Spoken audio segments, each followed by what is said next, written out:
Greetings and salutations, friends, and welcome to my addiction. I know, but it's Christmas. I'm allowed to do whatever I want, right? It's probably why I'm going to play some Company of Heroes and Broken Arrow as well. Oh, God. I do wonder if Company of Heroes has gotten better, because, I mean, they kept promising that the game would get better. People keep telling me the game has gotten better. I don't know if I ever truly believed them, but occasionally... Soda man. Occasionally, I like believing in the lie, if nothing else.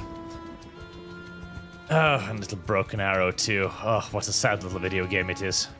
What a tragic little fucking video game that is. Finally hit mostly, I think it is, what, was it mostly negative? No mixed reviews now?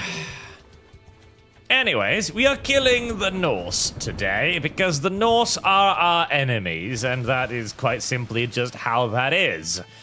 There's no doubt to it, they are the wrong uns, and I do need more castles as well, as I was kind of hoping that I could convince more local lords to join me, although that has been somewhat complicated. I'm probably just gonna have to try and turn a bunch of my random companions into local lords so that I've got somebody able to make armies for me. Can you... I don't remember. Could you turn clan people into independent lords?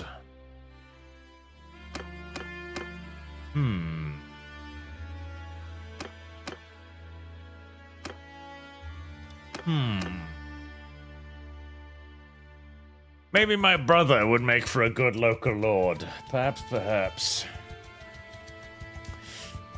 Norwegians need to be put in their place. The Norwegians have done nothing wrong. In fact, only the wrong thing the Norwegians have ever done is tolerate the continued existence of the Swedish people. I wish I had a less leaky jail on wheels. Right, back to besieging a castle. That worked out so very well the first time I tried it, so let's do that again. And hey, if nothing else, I'll make all of the enemy armies coalesce around me, which is exactly what I want, more or less. And hello, Lum Lum. How are you doing? Wait, why are you here, Lum Lum? Aren't you supposed to be working at the steel mill right now? You skipping work, Lum Lum? That's the problem with the Lum Lums. They attempt to escape their obligations the moment you give them half a reason to. I need more engineers. I need more engineering points. I want to build trebuchets faster. That's what I want. Yes? Halt! You want to tell me who you are? Or shall we just have at it? The latter, please, sir. Also, why must you always attack me in the middle of the fucking night? Come on.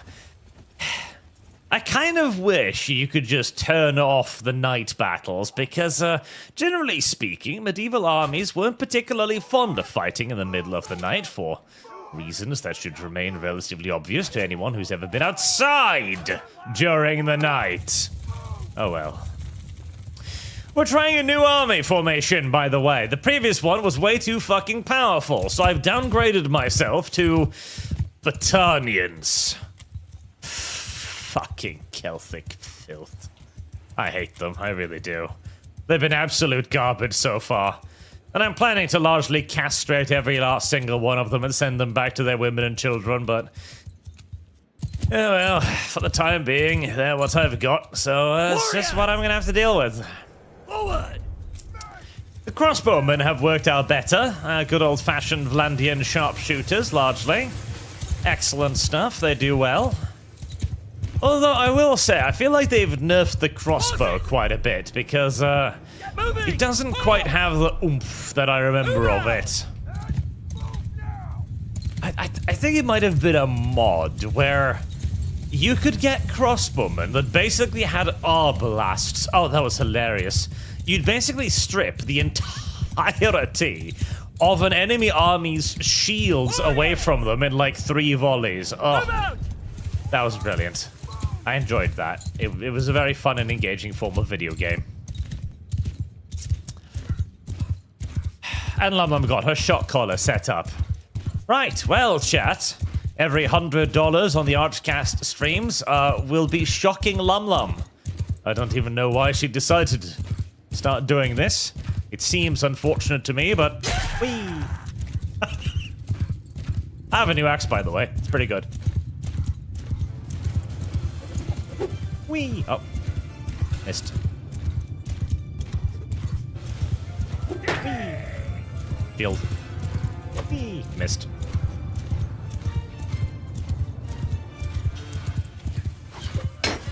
God damn it, cheating sons of bitches.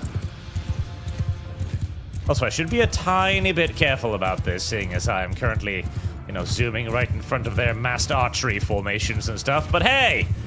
Caution is for the... Uh-oh. Weak. I say, moments before being stabbed by 700 people. I do miss the range on my polearm, however. See, the axe is neat, and it does have a certain schwung to it, I cannot deny. Uh-oh. I don't know why they're not shooting me. I'm confused by this fact. I would have thought that shooting me would be the first and foremost option here.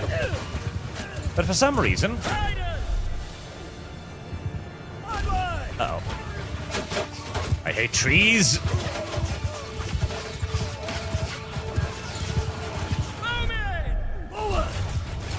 Nor do they appear to be raising their shields or anything either. Well, this is a strange confrontation. Alright, you guys keep running away. Hear me! Get moving!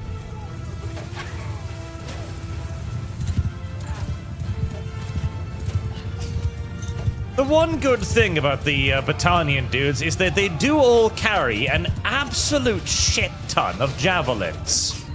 Soldiers! Move! Which is quite nice when and if they actually elect to utilize their shit ton of javelins. Arrows! Keep your... Hear me! Move out! No, no, no, no. Leave not the one breathing! Soldiers! Get moving! I'm quite enjoying the skirmishing phase at the moment, my dear enemies, so just keep it going. Hear me! Move! Warriors! Move out! This feels somewhat gay and abusive, and yet...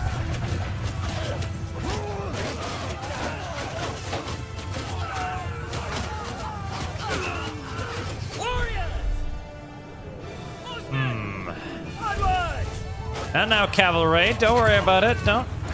Hold on, hold on.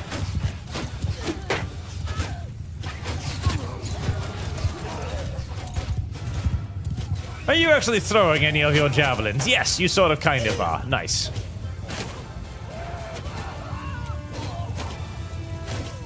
My only worry is that I am actually taking some damage from the enemy's archers as well. Hear me! Attack now! Not necessarily what I was actually ordering the cavalry to do, but never mind. Axe go burr.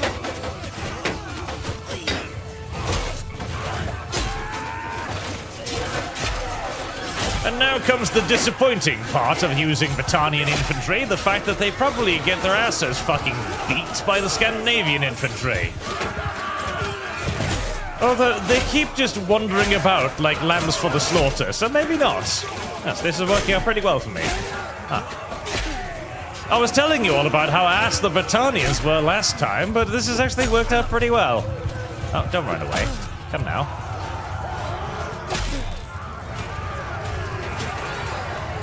Oh, well, if I needed any further justification for my ethnic cleansing of the fake Nords, this provides it.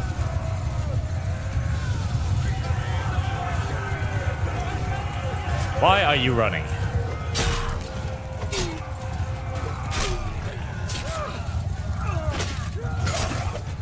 No, don't. Bastards.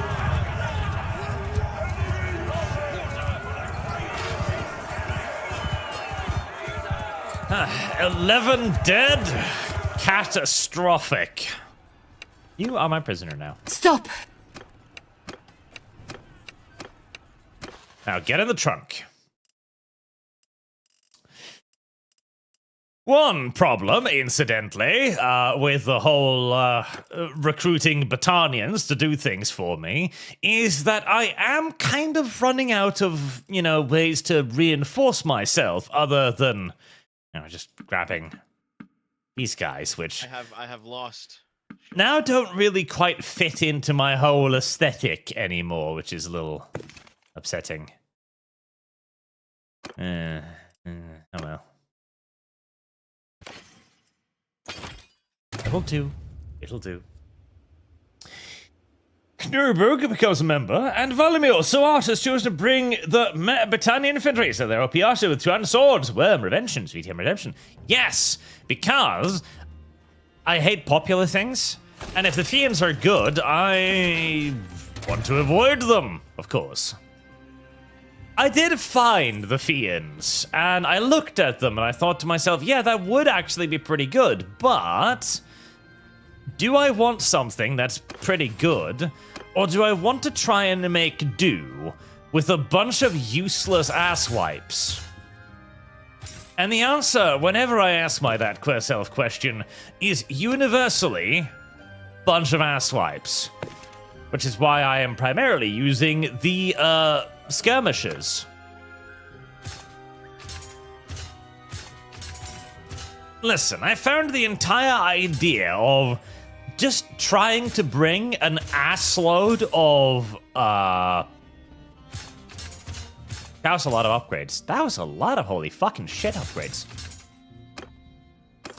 I found the idea of just bringing like an absolute assload of javelins to war and seeing what happens intriguing. And oh, god damn it, I keep forgetting what the buttons do. And I'm largely disappointed. The javelins, the problem is javelins, see, weren't really designed to kill people, first and foremost. That wasn't the point of a javelin. It was nice when it happened, obviously.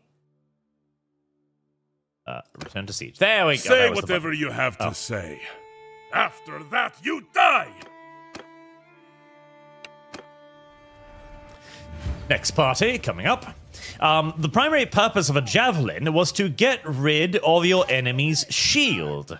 And if that also just so happened to kill him, then yay! But again, that wasn't the actual main point and purpose of a javelin. It was to deprive the enemy of their shield, their means of protection. And Bannerlord, sadly, doesn't really have a way to, demonstrate and or replicate that, although I will admit, it would also make the javelins fucking overpowered. Ooh, that's a big one. Because that is exactly what made javelins over-fucking powered when the Romans used them, and specifically designed the pilum to break off and bend inside of the enemy's shield, thereby making them very difficult to retrieve and pull out of the shield. Brilliant little weapon, the pilum, by the way. Brilliant little weapon, absolutely. Incredibly overpowered. But then again, most of the things the Romans brought along were incredibly overpowered. The Scorpion, another very overpowered Roman weapon. Onagers, siegecraft, large shields, short stabbing swords. The Romans were basically an entire nation of meta chasers. Ow, ow, ow, ow. I can't fucking see anything because of the sun. Jesus.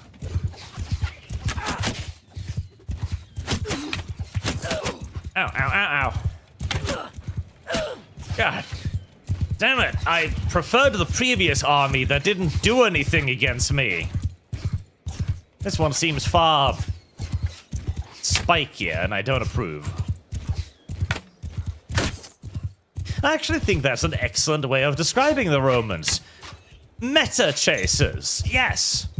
That is exactly what the Romans were. A bunch of asshole fuckwad meta chasers. God, I hate the Romans. Meta chasers in general. They ruin everything. Everybody else was having fun, doing their warfare nonsense, you know, using chariots to transport troops. All of that gay useless stuff that doesn't actually work and makes absolutely no sense whatsoever. Like wasting a fucking chariot simply on patrol duties. But everyone was having fun. Then the Romans came along and like, no! We play the meta now. You will use the stupid stabby short sword. You will carry the massive fuck-off shield.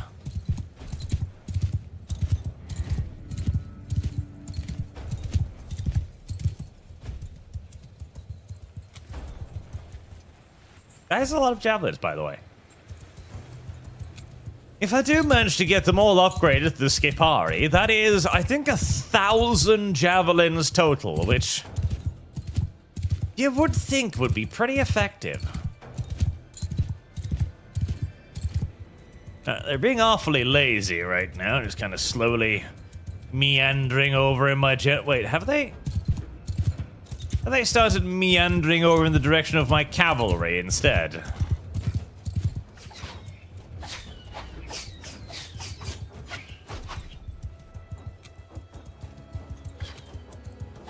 Archers! Stop shooting! Horsemen! Move! Lazy little bitches. Archers, listen up! Get moving! Hear me! Forward! Right, if the mountain won't come to Muhammad, then Muhammad will have to come to the mountain.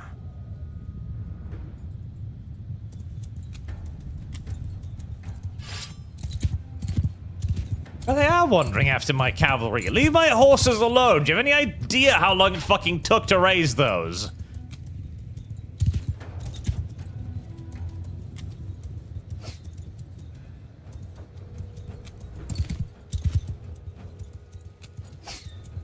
That is an entire unit of 86 fucking Vlandian banner knights, near exclusively, by the way. If you really want to talk about overpowered units in Mount and Blade, an entire army of Vlandian banner knights is about as OP as it fucking gets. So much armor, so big horses, so much charge damage. They are pretty brilliant. Ow, why? Supposedly I can parry arrows with my two-handed weapons now. I've never actually been able to do that, so I don't know how or why that would work, but according to the video game, that is a power I now possess. Soldiers! Make the shield wall!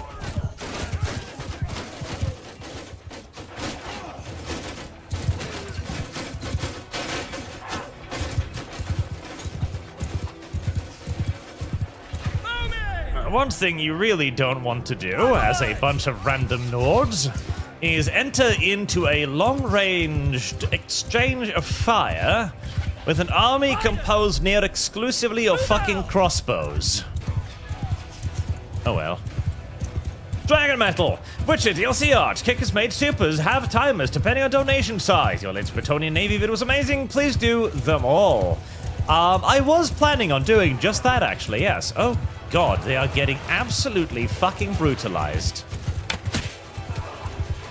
I have seen that, yes. It encourages people to spend more money on frivolous nonsense, like Superchats. Ow. Warriors! Move out! Hear me! Sniper, hear me! Move! Javelins! Forward!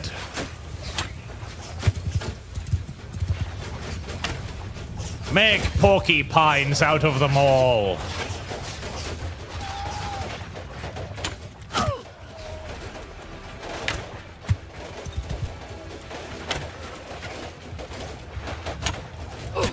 Ow.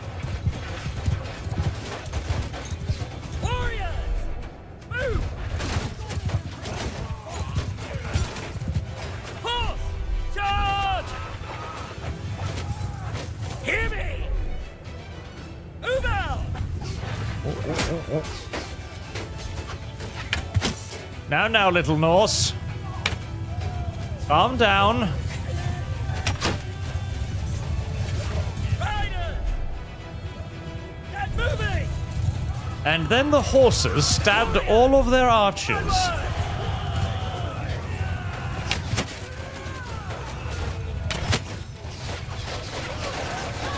Remember, horses do not necessarily do particularly well against massed formations of spearmen. Horsemen! Kill them all! Warriors! Attack now! Now, squish squish.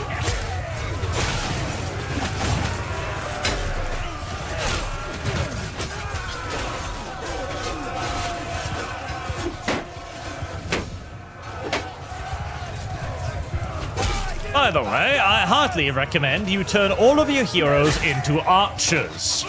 As I've got a couple of melee heroes in the army right now, armed with my own custom-made massive flashy polearm weapons of instant death and annihilation. And they get nowhere near the number of kills that Aragorn, the Huntress, gets every fucking battle.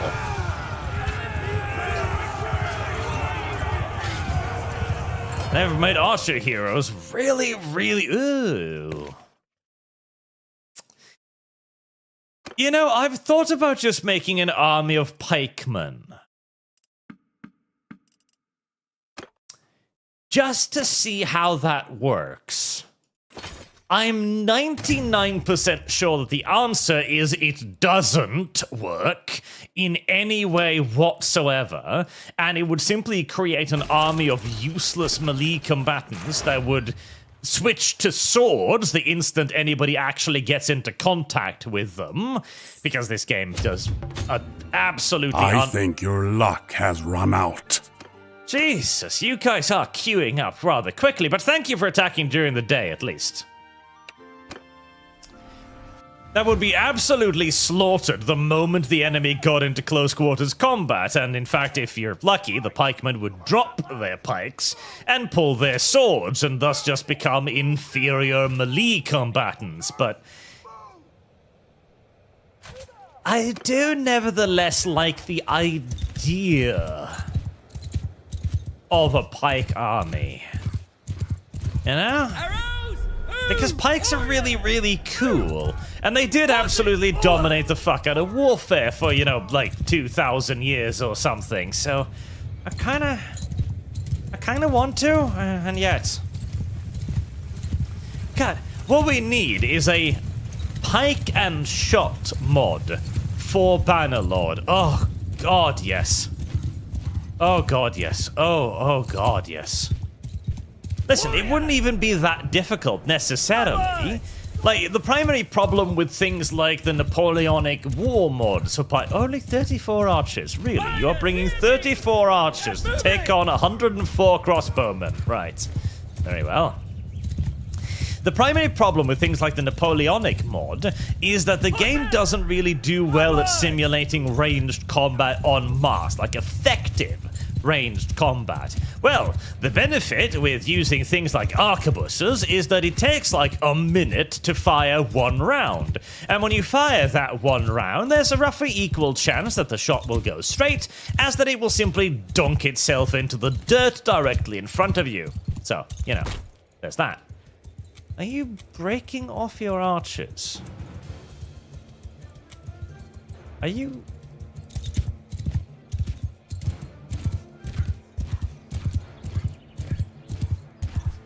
Okay. Horses! All right. Leave no one breathing! Okay, sure. Oh, no, he's running back. Cavalry! Get moving! For a moment there, I was wondering if he was actually just going to feed me his archers, which would have been nice, but apparently not. Not quite that silly. And another way to limit their effectiveness is basically to just bind them to formations. Instead of doing what you do now, where you hire individual troops, make it so that in the Pike and Shot mod, you simply hire formations. So you hire a formation of Flemmian pikemen, for example, or a unit of Swiss pikes. And these pikemen formations come with different mixes of ranged contra pikes. Some of them come with special weapons, like two-handed swords, for example. Others might come with a higher or smaller percentage of guns. Like one car might come with 50% of the members of the units carrying firearms. Another unit might come with only 20% of the unit carrying firearms. Another might be 90% pikes, and so on.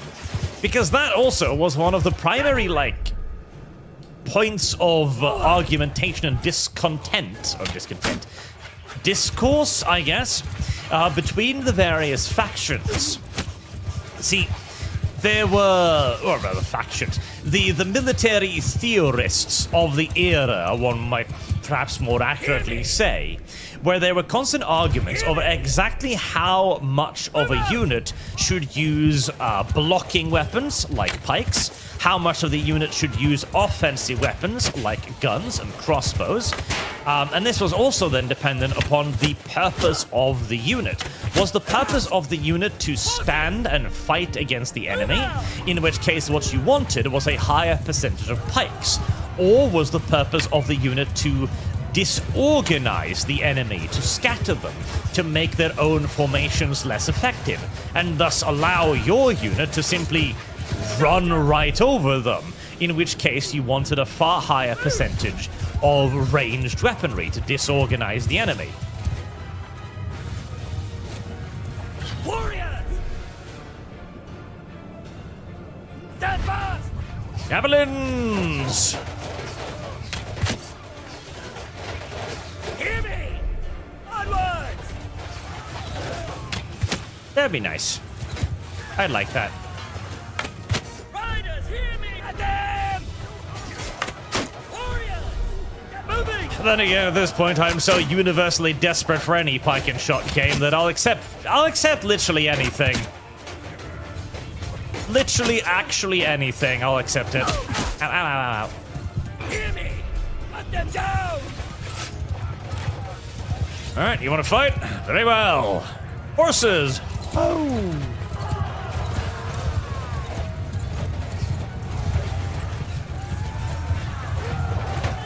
I remain very much so unconvinced about the effect of the javelins.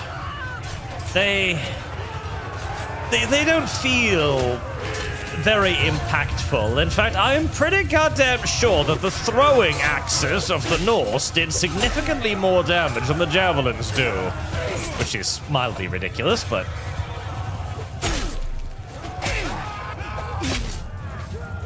well...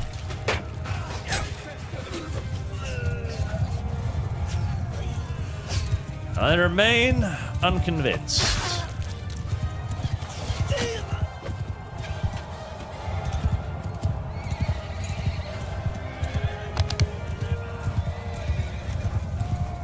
It would also be a wonderful opportunity to explore pistols as melee weapons. Ah, one guy dead. Pretty good, pretty good, pretty good, pretty good. So... you've probably seen, like, the long-nosed pistols, right? The ones that seem to have a very long kind of barrel and spout kind thing.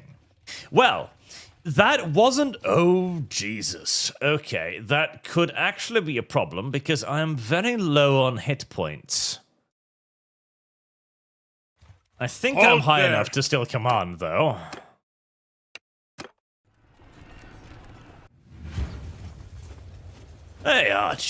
They just keep coming, don't they? And still with the fucking night battles. Goodness gracious. Holy moly. Attack during the day, you fucking savages. Holy shit. It's not the same castle from last time, no. I've made advances since then. This is another castle. In fact, I've captured a lot of land since then. Horses! Get moving! Right, I cannot afford to be quite as adventurous as I've been up until this point, as I am slowly being whittled down out of hit points.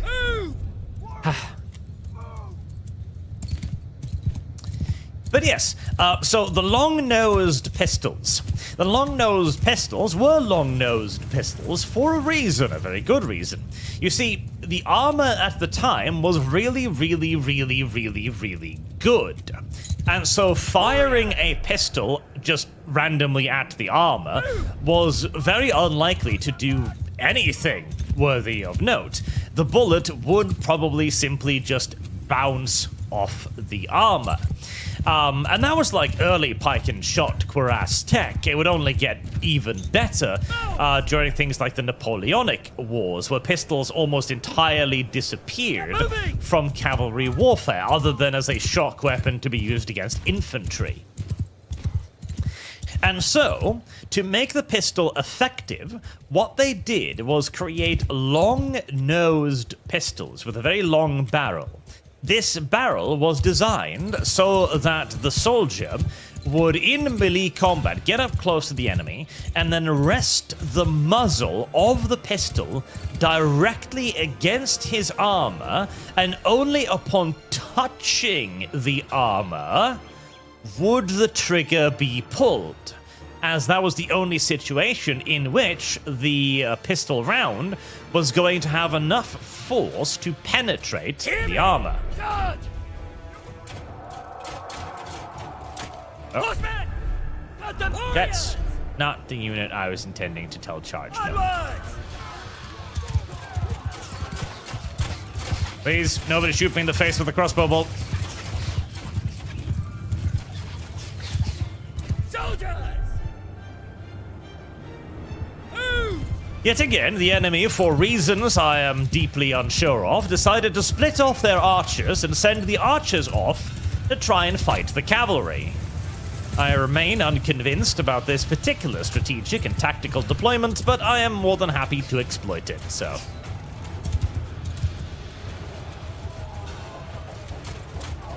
Javelins, ho!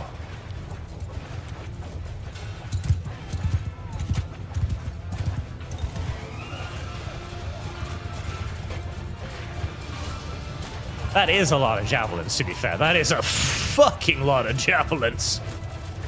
Hear me! Move! Bowmen! Move out! They're not bowmen, actually. They're crossbowmen, thank you. Arrows! Hold your soldiers! Get moving! That is a fuckload of javelins, and it is actually genuinely doing some pretty serious damage right now, too. Although I suspect the mass of crossbowmen firing into their flanks is probably doing equal, if not greater, damage.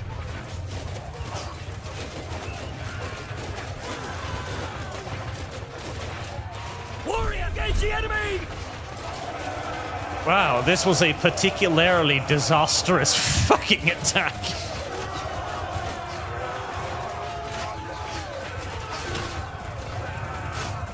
Christ. Right, well, that went well.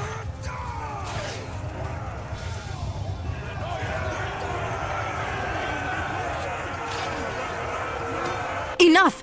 You win today, you dog! Ah, the shame of it. Shame of it, indeed.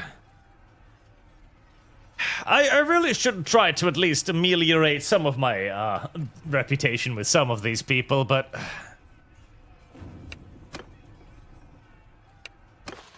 somehow I expect that I've already made myself quite the enemy. Oh, free troops, thank you. I mean, granted, they're not really the flavor troops that I'm using at the moment, but oh well. More archer can't possibly hurt.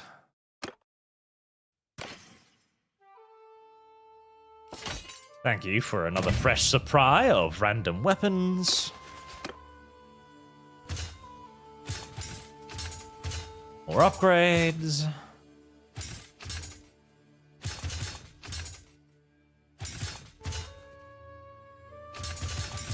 Ooh, more sharpshooters, yes. 464. Well, I mean, that is a decent number, but they did just throw away a goodly number of their vanguard there, so... ransom offer? I don't think so. Oh. Apparently they thought better of it. This, incidentally, is also why a bunch of pike and shot formations simply decided to use assloads of crossbowmen rather than anything else, because, yeah, shooting the shit out of an enemy before he even has a chance to get at you is really bloody effective. Really bloody effective. Oh, don't just stop there. No, attack me during the day, you lazy coward. Right.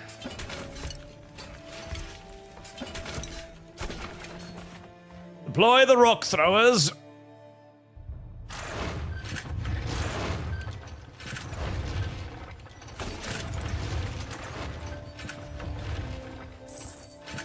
Ah, the heavens are kind. What ca-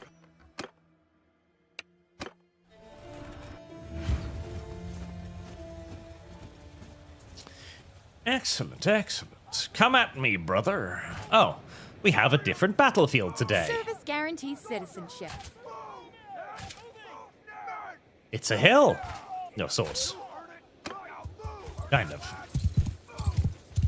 Right, well, I don't like hills unless I'm on top of them, so... Bowmen! Move! Riders! Move! Let's move forward slightly. Hear me! Get moving! Burnson, did she just call you canine? For shame, you're a snow, you know what? Goddammit, YouTube at least use the correct slur, woman. That is correct, snow monkey, or fjellarbe. Soldier! Actually, see, the problem is, it's not snow monkey either. The correct slur for my kind is mountain monkey, or to use the proper Danish pronunciation, fjellarbe. That is the correct slur for my kind. Move out! Always has been, always will be. Invented by the Danish as they were beginning to feel jealous of how much better than them we were at literally everything. The Danish have always felt inferior, largely because the Danish have always been inferior. But in a particularly fierce moment of what can only be described as rampant runt rage, Information! they started making racial slurs about us. Also, I'm mostly healed up, which is nice. Oh, hey. We're doing that weird thing again where we're sending tiny numbers of... Nose! See shooting! Hold your fire, please. Don't waste your arrows on these retards. Ow. Stop that now.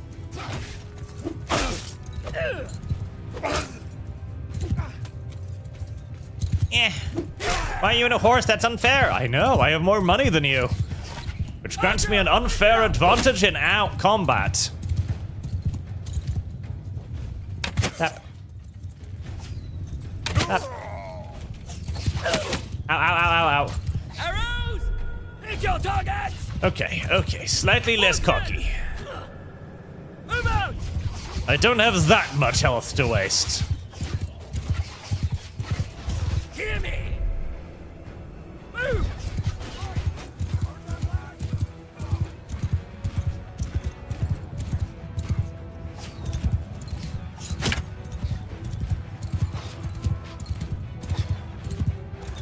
The sheer amount of armor I possess tend to makes me a tiny bit overconfident sometimes, unfortunately. Warriors! Arm shield! Go into a shield wall, minimize our own casualties whilst maximizing the enemies. Warriors! Okay, back into a line. Soldiers! Onwards!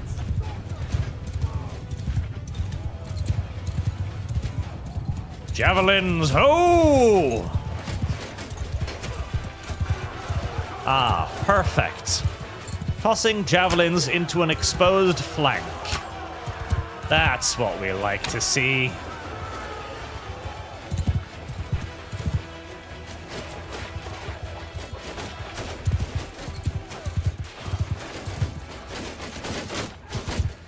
Fighters! Attack now! Hear me! Get moving!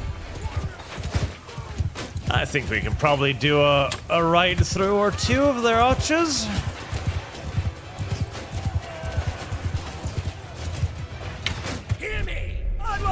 Careful with the infantry there.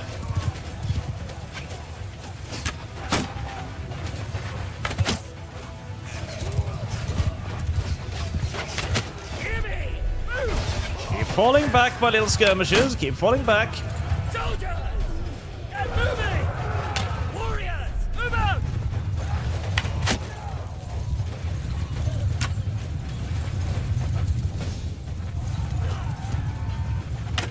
Warriors! Move!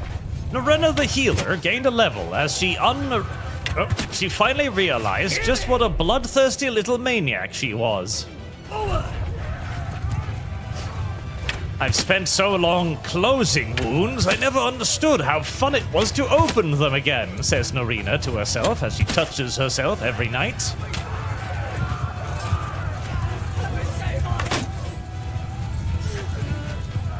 Riders here! Move out! Right, calm down, cavalry. We don't need to go throwing ourselves at the massed infantry just yet. There's no reason for it. Warriors! Archers!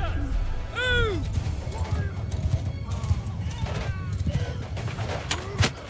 Right, are we beginning to run low on javelins? Not really, no. Riders! Duck now!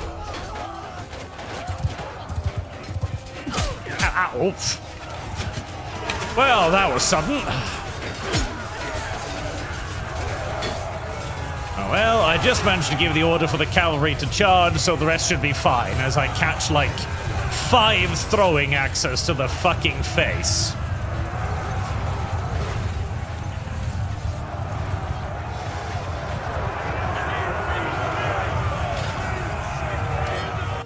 "20 whole casualties." See, that's what happens when I go down. Everything gets so much worse.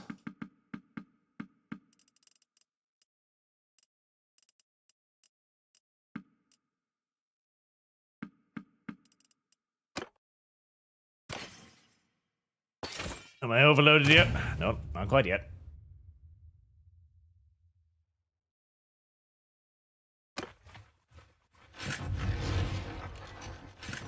Okay, now see, that is a genuine concern, because if I can't lead the troops directly, then I'll have to do the auto-resolve, and the auto-resolve, as always, is absolute hot fucking garbage, of course. Right, in the fear of having to auto-resolve something, let's make sure that everybody's as upgraded as I can conceivably get them.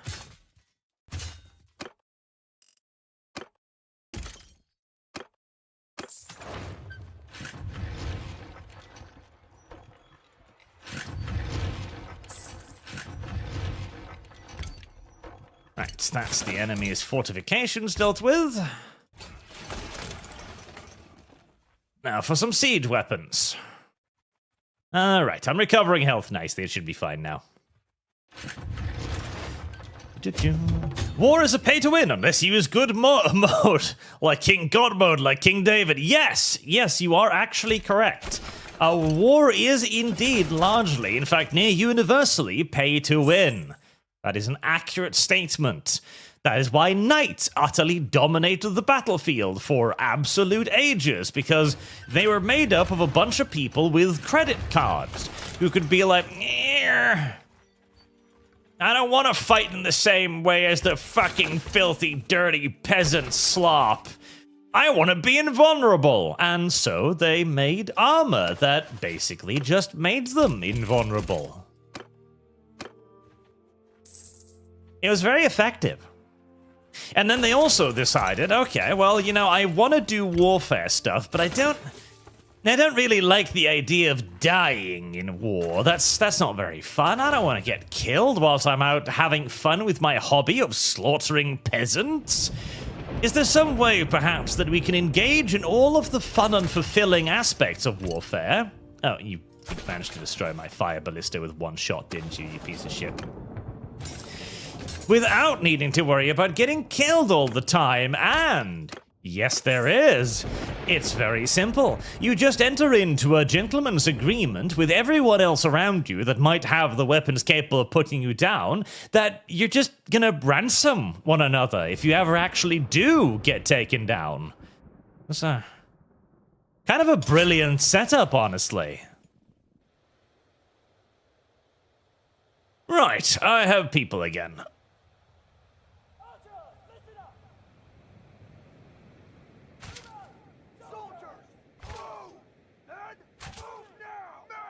Ooh, is that what I think it is? I hope so. Right! You heard that, lads? Warriors! Move!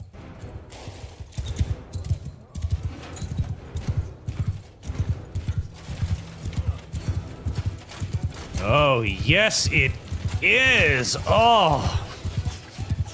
Oh my god, it's one of those castles. Oh, yes. I have lost. Right, so not all castles in this game are made equal, by the way. This is one of the really, really, really bad castles to defend.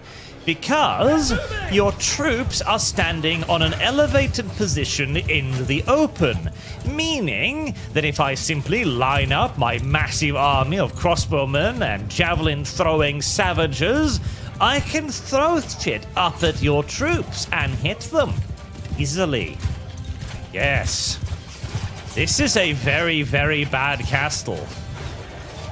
This is an awful castle, and I'm going to take full advantage of that. Boop.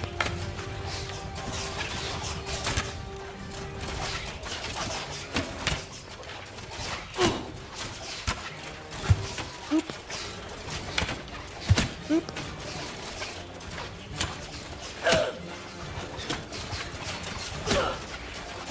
Stop that!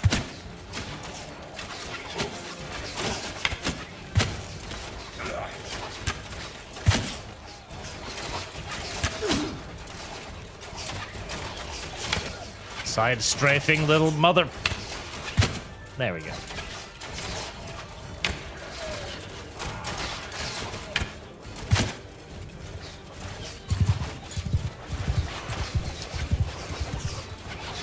Soldiers!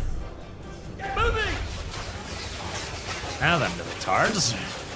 Warriors!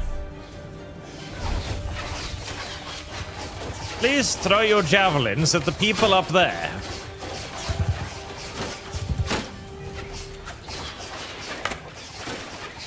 Are you being silly? Are you being retarded? Throw! Oh no. They're brain damaged. Hear me! Loose arrows! Oh, they were set to hold fire for some reason. Oh, there you go.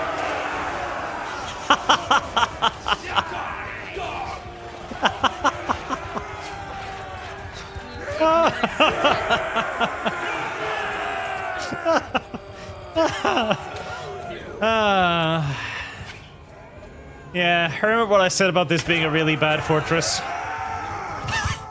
Oh. Well, that worked out pretty well. Well,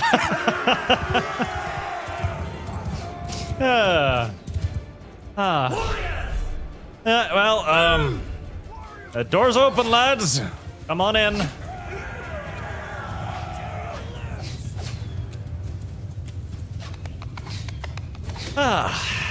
Yeah, don't build your castles like this. It's just not very intelligent as it turns out. See, this is literally an anti-castle. For the people out... Oh, sorry about that. Where the people outside it has a greater advantage than the people inside of it. Well, you might as well go hunt down the last... Jesus. The last handful of peasants inside.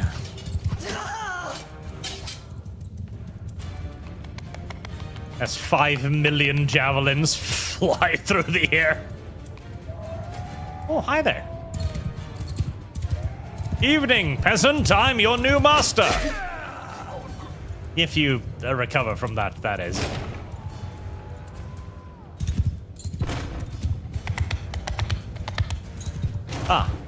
I see the ram has reached the gates. Great. That was highly necessary. At this point, you're just destroying my own property for shits and giggles.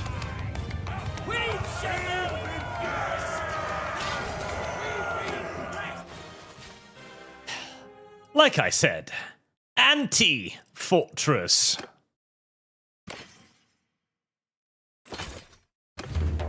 Some of the people designing castles in this game were dumb, deaf, dumb, blind, and should not have been allowed to ever get even close to any sort of fortress construction. Michael Nunquist, been running a VTM set during the 30-Year Wars, currently 1618. Any fun ideas you have for me to drive players mad? Tremere Ventru to Antoriador. Venture to Antoriador.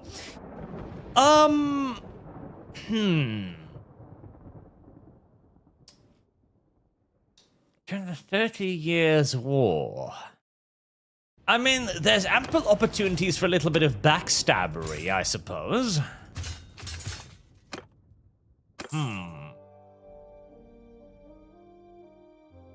Was that the time you could send them on a raid against an enemy camp using those funny little pole jumpy things? So you know pole jumping, right? The Olympic sport where you use a pole to like jump things.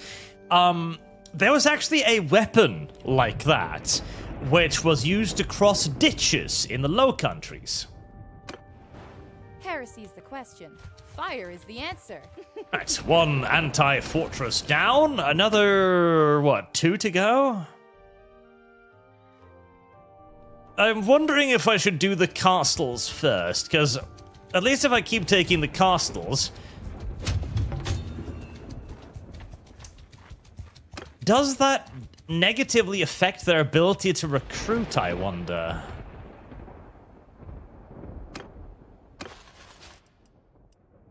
I mean,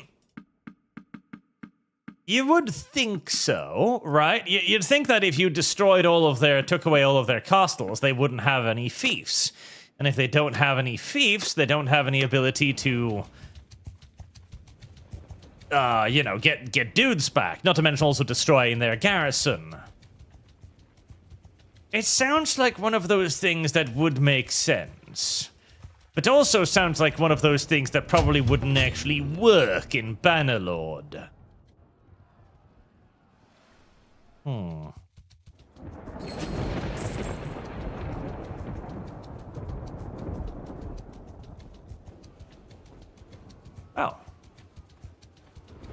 See, somebody's gathered themselves. Oh, yes, go in there. Oh, yes, go on. Okay. Can I click on this? There we go. Fear not, Njaldr. I have come to help you. Silly Njaldr. I've been trying to equip my little roaming armies with basically nothing but horses, in the hope that if they're all cavalry, they will at the very least be able to avoid getting caught by the enemy. So far, that theory has met with mixed success. It's worked better than giving them infantry, because they're entirely incompetent at using that, but, yeah, they still get caught and murdered far too often, tragically enough. It's better. Just not as good as I was hoping.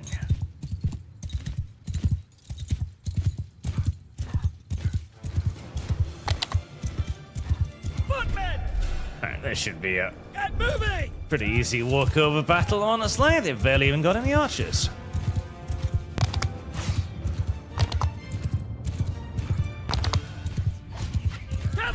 And we line the cavalry up on the other side. A very respectable force of 110 heavy horse. And attackman for $20. Thank you very much, sir. You say war play to win. I picked a knight going to a king or queen like that Space King episode where they asked if Bryce could join them on a mission. Mom, Daddy, can I have money to warp a war? Perk said mean things of you. Perks? Perks said mean things of you. I don't even know what that means.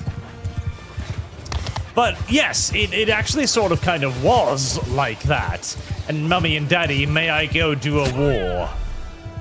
There were a lot of young, ambitious leaders that basically wanted money to go to fight wars. Because remember, back in the medieval ages, they couldn't tax people as viciously as they do today.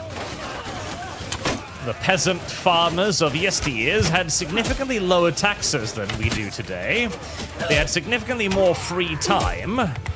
And one might easily argue they had significantly more rights as well.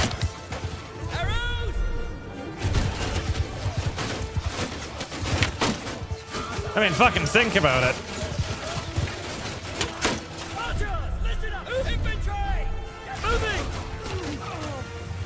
The feudal peasantry were at least promised that their landlords, etc., couldn't simply just take their shit away on a whim.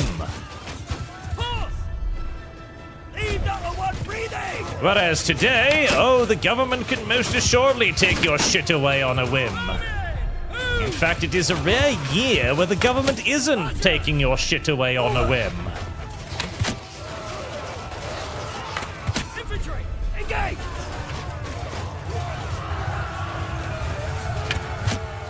Uh-oh. Okay, well, I did hit one of my own guys in the back of the head, but that's pretty normal.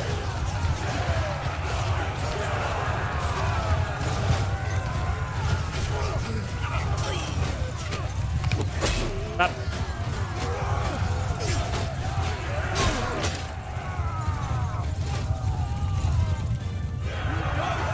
Another successful demonstration of the just bring more guns than the enemy tactic.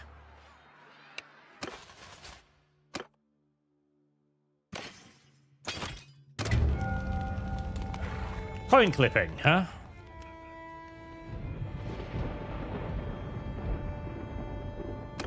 Rogue XP. Yay! I want to be a rogue. Speaking of, I'd like to talk to my little clansman here.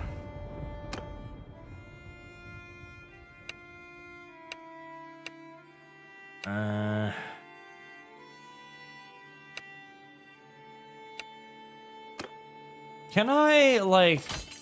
I can't, can I? Damn it. I was hoping maybe I could make some of my family members into, like, rulers, but I guess that does not know how that works, is it? Because I do need more clans under me. Now, if I remember correctly, creating a clan out of a servant just gives you, like, one person. Whereas convincing a clan to join you, like I have done with these guys here, can potentially give you multiple new people. I offer you.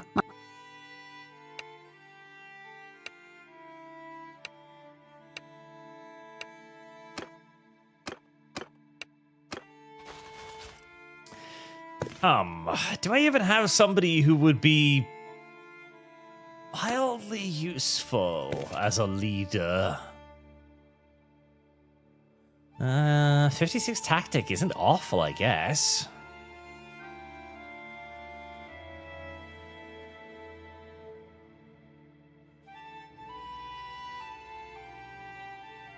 Absolutely no leadership.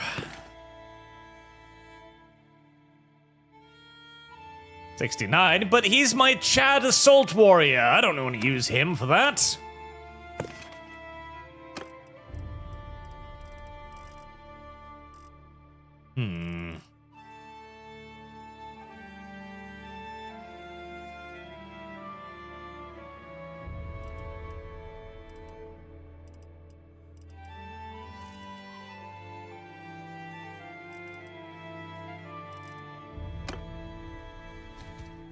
Well, I have built a couple of relationships with other lords, so I think I'll just...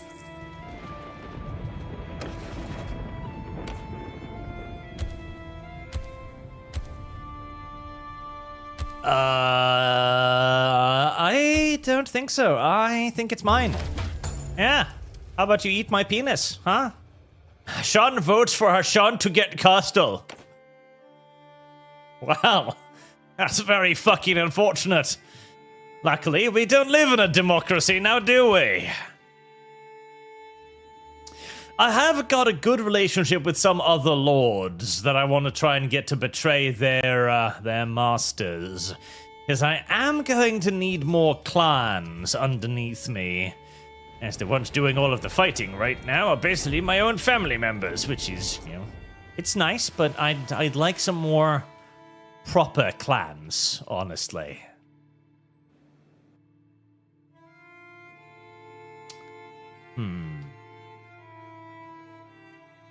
I might need to do some save scumming after this war is over and just go and find somebody to convince to join me.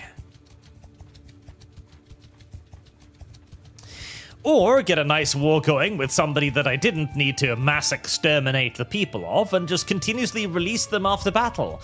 That way, they'll be upset with their lord because they keep getting their asses fucking kicked, and they'll love me because I'm like, okay, that was fun, you may go now. As that is literally how warfare works in this universe. Somehow.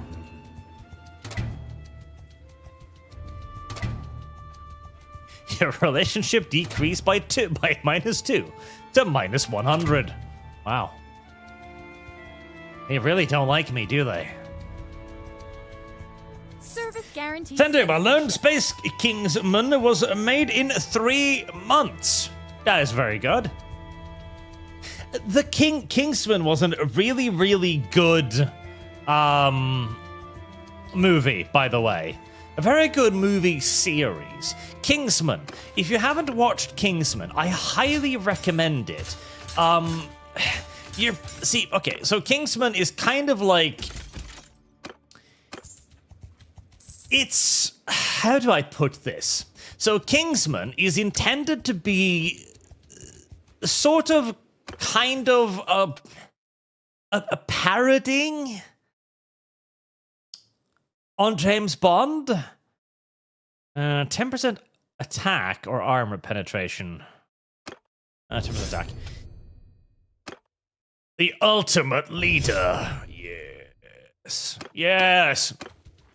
It's sort of kind of intended to be a sort of parody of James Bond, right? But it also, like, really isn't a parody of James Bond at all. It's really weird. It's kind of like the Orville, where when I'm watching it, I'm like, this is really good. Why are you ruining this with the parody elements? Oh, shit. Alda just got fucking nuzzled, apparently. Like, you've got a fantastic, serious spy action film here. Why are you trying to do the funny ha-has? Like, they do twists that are absolutely amazing. And Kingsman 2 in particular has one of the best, like, opening twists I've ever seen. And then they keep going like, but we aren't serious, though. Look, we can joke, too. The movies have genuinely amazing, heart-wrenching plot twists that are then almost immediately destroyed by the movie going, oh, but I'm a comedy movie too. No, you're fucking not. Shut up, kill yourself.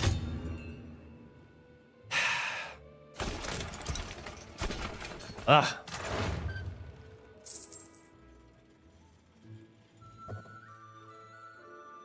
Upsets me. That was the same exact feeling I had with the Orville, where they had such awesome plot lines that I... Oh. And then we save scum. As, no, I cannot afford a war against the Kuzites right now. No. No, I don't think so, video game. I have the power to rewind fucking time, and I will abuse it to avoid being fucking crushed between two kingdoms. Thank you very much.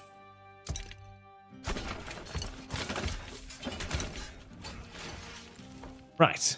Save more often. Got it. Alda still managed to get herself captured, but that's just what my little sister fucking does. I've given her an incredible elite, all-mounted army, and she still gets her ass captured, like, once out of every week. Some fucking hell.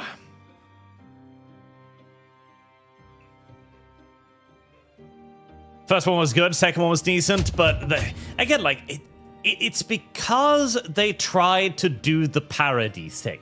The Orville as well. The first season was like, okay, I see what you're doing here, and I don't hate it, but you're clearly not really trying to do the funny ha-has. You're clearly trying to be Star Trek. Uh-oh. Oh god, I hope this isn't one of those unavoidable ones, because if it is, I'm gonna be deeply upset. So just play it seriously. And when in the final season, as unfortunately it was cancelled, and I do believe they haven't made any plans about renewing it, they actually just did a straight up honest Star Trek story. And it was one of the best straight up honest Star Trek stories in recent memory, if not fucking ever in modern day. Like, it feels kind of like there are certain shows that are afraid to do the thing, right? They're kind of sitting there like, oh, but I'm not clever enough to do Star Trek. Oh, I can't do Star Trek. I don't have a large enough platform. You know, the studios won't back me on it, etc. I'm going to try and play it safe by going like, like, guys, I'm not really trying. Look, I made a stupid joke. And it feels like it's done almost to protect their own egos more so than anything. It does the shows a massive disservice, in my opinion. Massive disservice.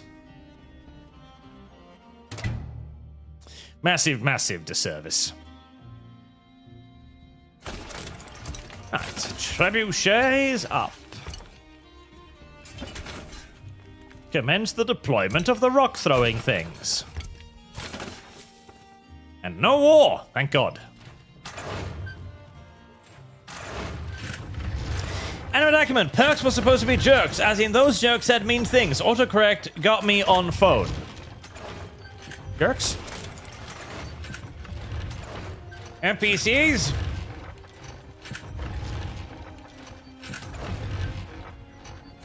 Oh, the jerks as in the children. I finally got the reference. It took a while to sink in. Oh, another one of my armies just got eaten somewhere. I wish there was a way to, to order them to recruit certain things, right? It would be peace offer from the Nords. Oh, really now? I mean, not yet. I'm winning.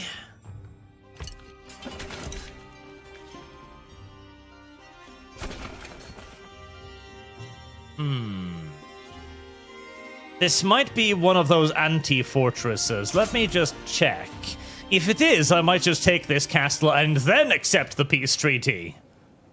Is it an anti-castle? No, this is a pretty okay castle, actually. Yeah, this is a pretty good castle.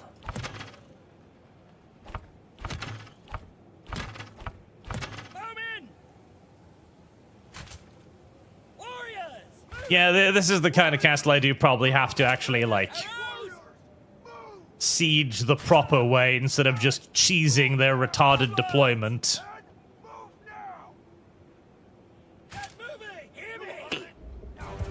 Although...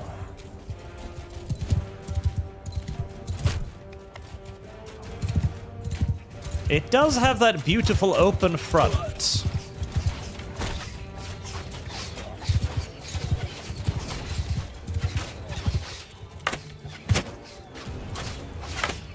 Which can be used to pick off archers. Always appreciated.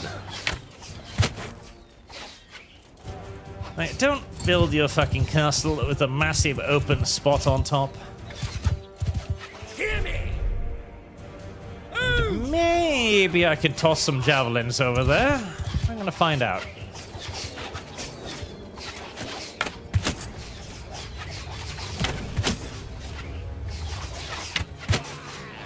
Damn, that guy had a lot of armor.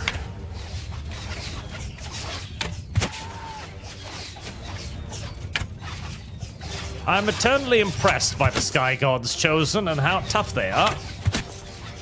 Very good archer troops. Fortunately, if you simply just keep hitting them in the chest over and over again, they'll be too stunned to do anything about it. I feel like I was talking about something and then I forgot about it. But yes, Kingsmas was produced in 3 months, which is very, very good. The Flash Gits guys are getting a lot better Take them down! at their mass production of episodes, which is very, very nice to see. They're clearly learning quickly, and they're also expanding their team a lot as well. I have been seeing them recruiting artists on Twitter, for example. Like people doing fan art for them and stuff, which is very clever, honestly. Like, if they've got the money, and they do at this point, to start hiring more artists and more animators, then there's absolutely no reason not to do so. It means you can put out more products faster. Ow, ow, ow.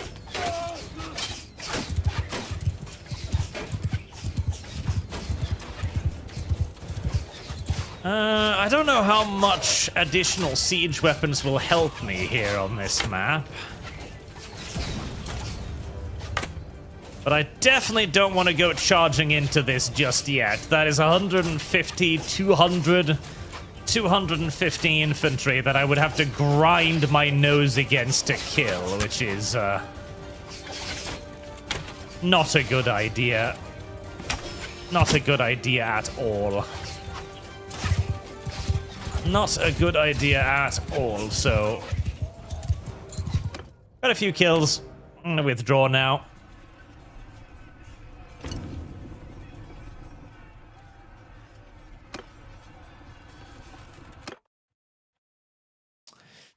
Continue instead to build some more stuff for this. I don't know how long that peace offer will last. I'm just gonna stand here and hope that they keep offering peace until I'm done besieging their settlement, yes. That seems more sensible.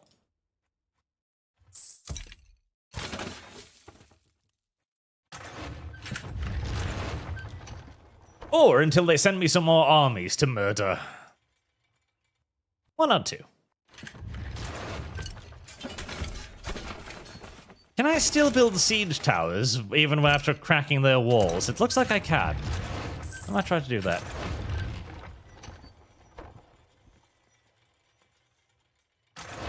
As honestly, I'm pretty sure the siege towers might actually be safer than trying to push the breaches. But I'm pretty much guaranteeably sure that siege towers are gonna be cheaper on the casualties front than trying to push the breaches. Right, get the catapults up.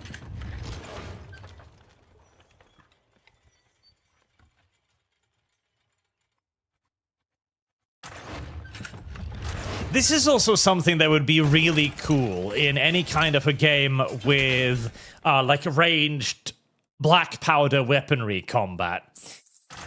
Like, sieging of a star fort would be so goddamn cool. Right. Let's try this again. Sieging a star fort would be so incredibly cool. Hear me! Get moving, archers! Listen, move! Still an unhealthy number of troops. Moves! Forward! Moving! Move! Archers! God damn Move out! broken battlefield, difficult to deploy dudes. Move out! Any kind of sensible formation. Archers, listen up! Move! Moving! Move out! Arrows! Get moves! Onwards! Archers! Oh, or you split into multiple smaller units. That might also be explaining why it's working like this. There you go.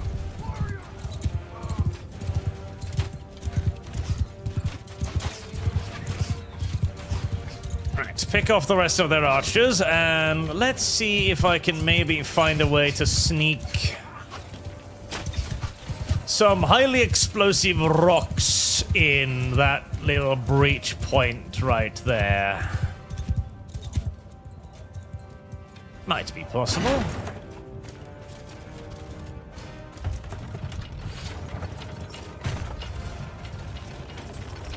As unfortunately, the rest of the time, the mangonel is just randomly kind of firing its stuff. Like the solid walls, for example. Right. Whoop. Bit too far. Lower the sight.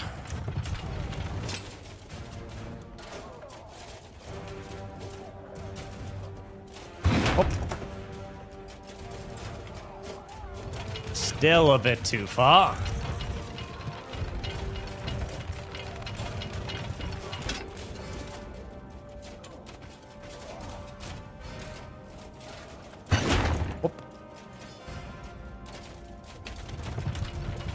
Still a bit too far, but getting there.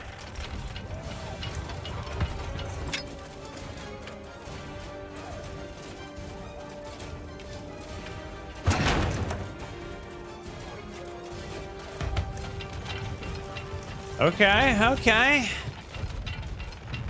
God, I'm glad this thing has unlimited ammo.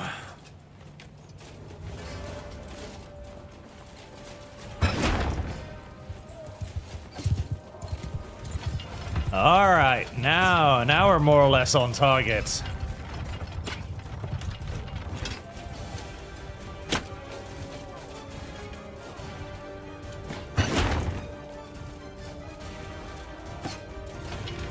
Really? That didn't hit something?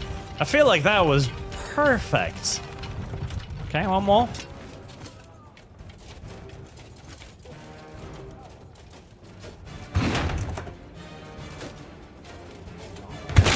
There you go.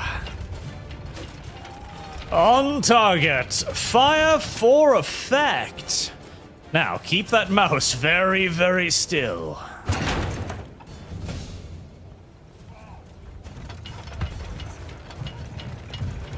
Damn it.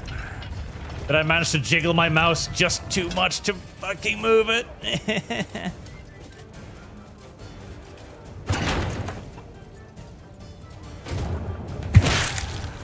There we are. I know where the bad guys are now.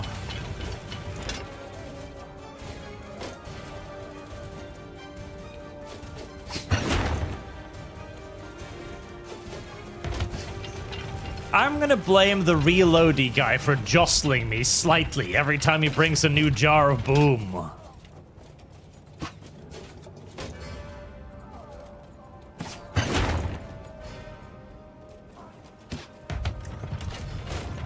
God damn it!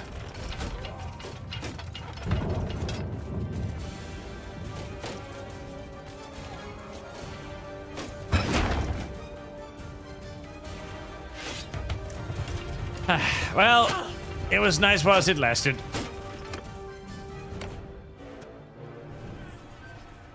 Pull back, reload arrows, move forward again. Like the cheesy little son of a bitch I am. Forward! Soldiers, move!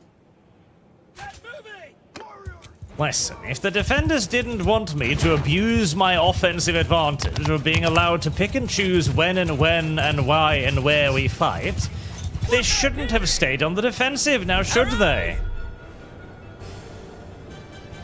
Move out! They must be running out of archers by now, seriously.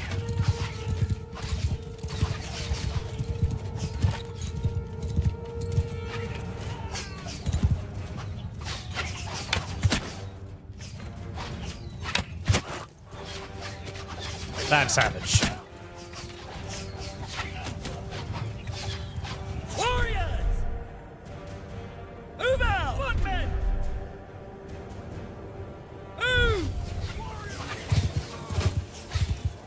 I am saddened to see that those siege towers didn't show up.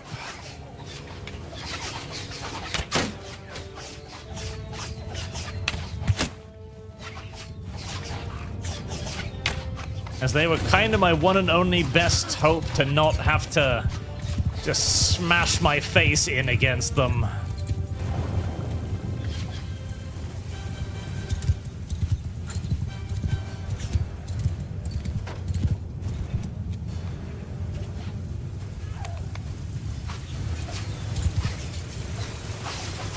Warriors!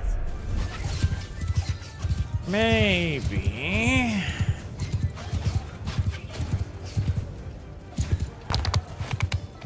Infantry!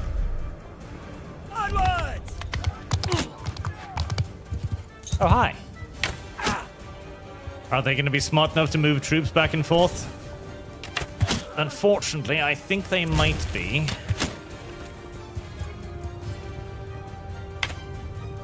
How exactly did I manage to do that twice? Thrice! Fourth! Oh my Jesus. Okay, just kill me. I deserve it. I don't deserve to live.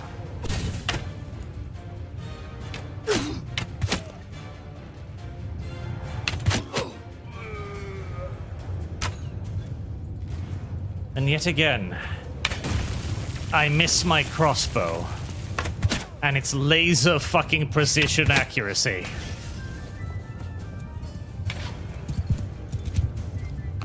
Alright, now, tragically, you do actually move over troops when I move mine. How very, very unfortunate. Then again, I will probably have a better bet at overwhelming 2 separate places with slightly less defenders at each. Rather than let the enemy focus all of their defenders in one place.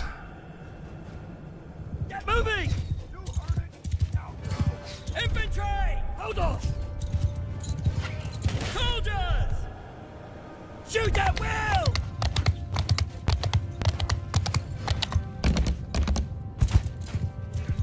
Soldiers!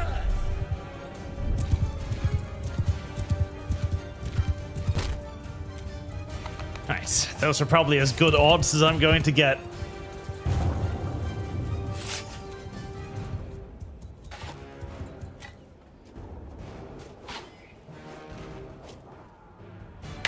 Jesus Christ, those are javelins being thrown at that guy over there.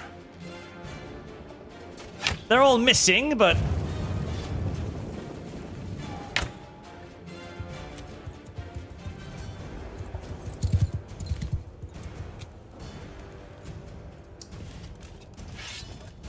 Okay, boys. Time for the fun and games to begin. This is going to be bloody, I fear. Kill them all! Warriors! Leave no one breathing!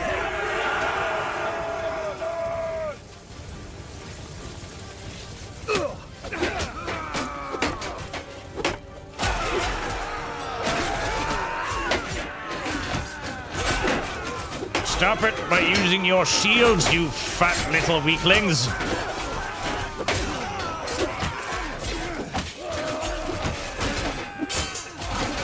Yes, already. Trying to break into a fortress like this is the worst fucking kind of way. I'm genuinely considering just stopping building trebuchets just so I can forcibly keep the siege towers, because this kind of breach work is the worst. Yeah, that I need to get myself a nice one-handed axe so I can get a little bit more smashing.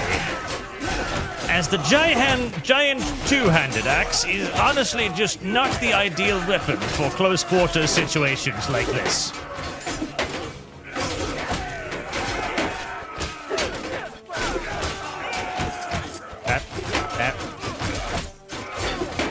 Half the time, I'm just hitting one of my own guys.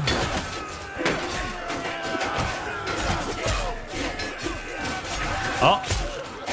There we go. Yes, yes, yes. Break away. No, no, no. Come on. There we go.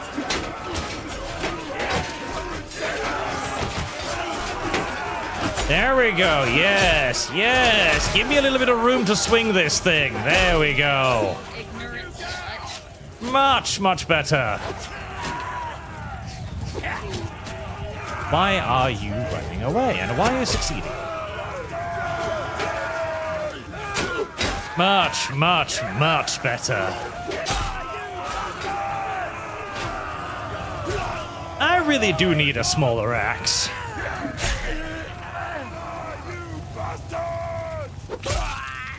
Run!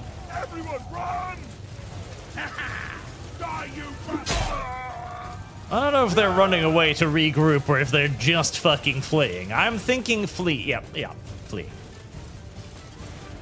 Nice.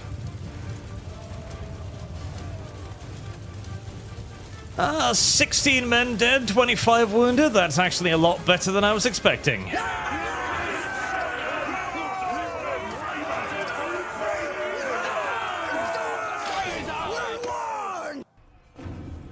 Bannerlord, why don't you break open the main gates? Because you need the damned ram to do that, and unfortunately, the damned ram doesn't spawn when you do it like this. Oh, right, the keep battle thingy. Yeah, that was a mechanic or something.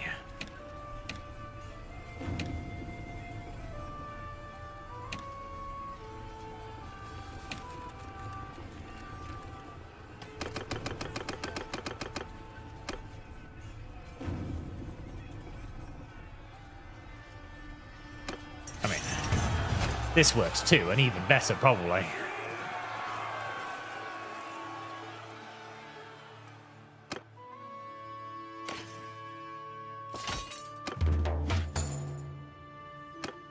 Right.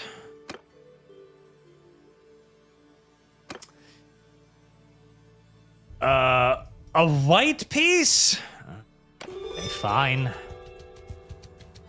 I feel like I would have deserved more, but... white piece is fine. You ignorant slut. I am not an ignorant slut. How dare you?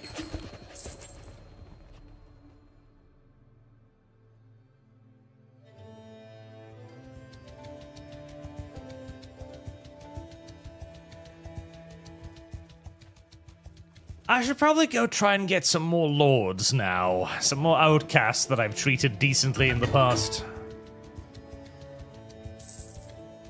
That'd be useful. And maybe a new army, as I will admit, the Battanians... Well, the Battanians are cute, but... they're hardly what I'd call effective.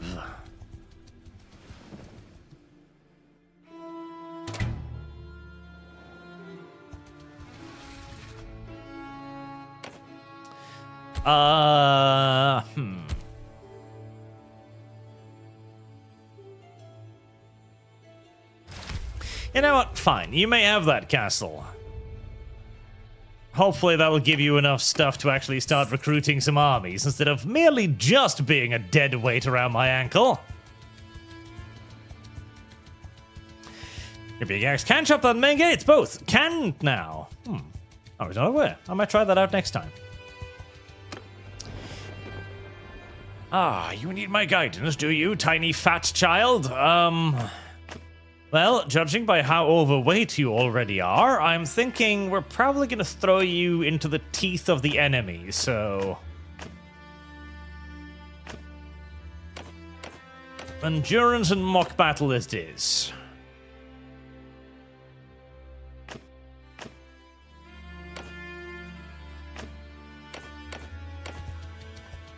A couple of future child soldiers.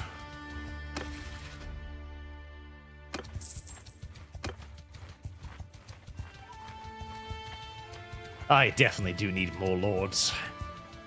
I've got the castles now, I just need, you know, people who are willing to abandon their liege lords and join my tiny little fucking nation up in the far north and freeze their butts off.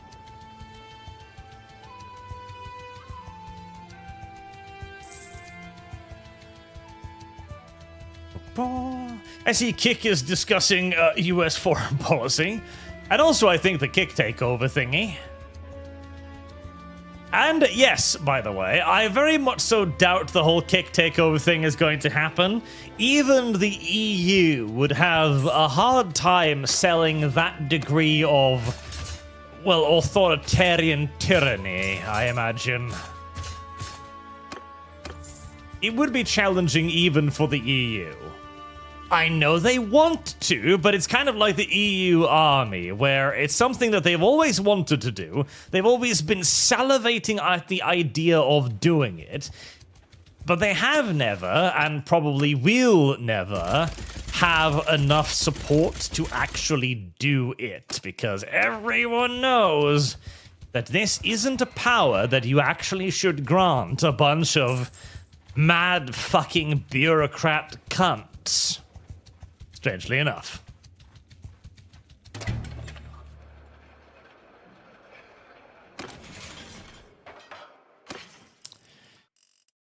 Alright, so let's deposit some more horses. War camels? Where the fuck did I get war camels from? Not entirely sure. Actually, I might have a decent amount of horses. Oh, maybe.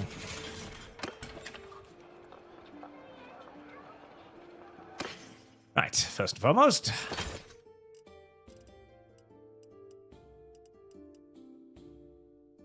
10 hours, that's not bad. Alright, give me un moment, chat. I'll be right back.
Right. Excuse me.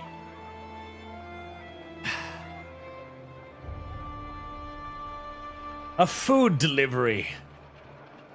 Chat, I have been given food and cake. Which is nice. I like food and cake. Actually, don't need influence anymore, but... now, I think... I want a new army. I want a new army. I'm gonna keep the Banner Knights because they're awesome. We'll keep the Sharpshooters because the Sharpshooters are awesome. And we'll take the Sky God's Chosens over there too, because why not?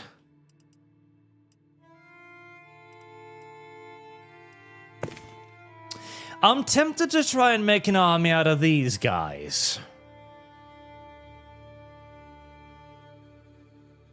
But I also really hate the fact that they don't have shields.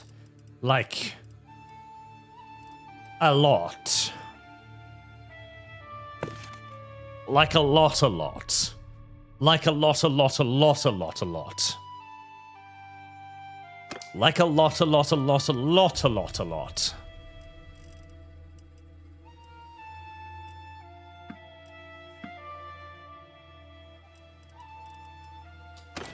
Like, too much, honestly. Not having a shield is just such a huge fucking deal.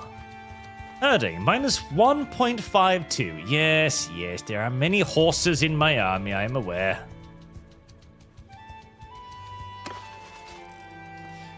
Alright, I'm just gonna let the rest of you wander off into the fucking wilderness now. There you go. Farewell. I'm going to move at the speed of absolutely nothing for a while. Service guarantees citizenship. What kind of army do we want now, chat? Any ideas? Cozites? I mean, horse archers are always extraordinarily gay. Corona, any plans for a stream of the Dawnless Days Lord of the Rings mod for Attila?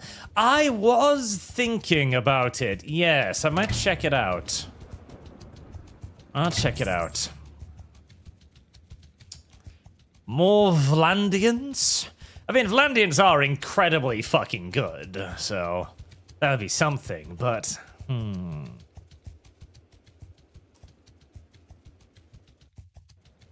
Oh, hello. Oh, shit. Let me guess. The Vlandians... No, the Kuzites, actually. So the Kuzites wiped them the fuck out. Right, I'm not a massive fan of how large the Kuzites are getting. I don't love that. I don't love that at all. Don't love it. Don't love it. Don't love it. More Banner Knights? I mean, yes.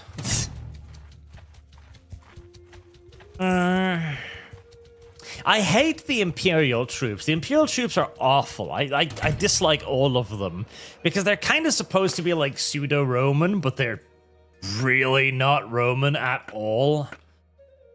They're like the exact opposite. They're gay Romans, and nobody likes gay Romans. Heresy's the question. Fire Nobody is the wants to be a answer. gay Roman. I'm almost half tempted to go down there and try and recruit a little army of Arabs just for shits and giggles. Like, Arabs with maces would at least be funny. It would also be the single longest fucking replenishment route known to fucking man, but... at least Arabs with maces would be funny. An army of nothing but Battanian Finians. Take me fucking forever to recruit. I play only with Landian Banner Knights and Sharpshooters. Well, I mean, that is a good way to win the game, no doubt about it. Oh. No! I told you, Kuzites. I'll keep fucking saint scumming until you leave me the fuck alone.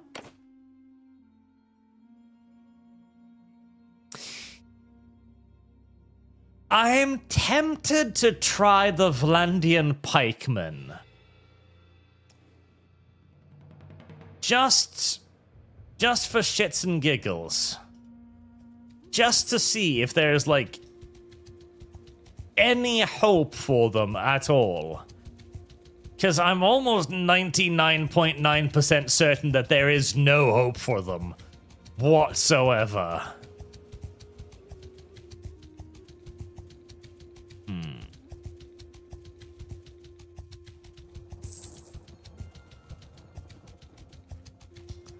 Is that just the Sturgian remnants just wandering around there? I think it is.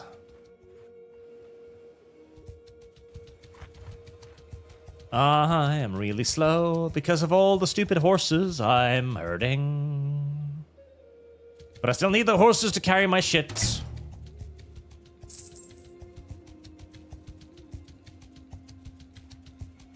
Yeah, mercenary bands. That's a good idea, chat. I wish there were mercenary bands, honestly.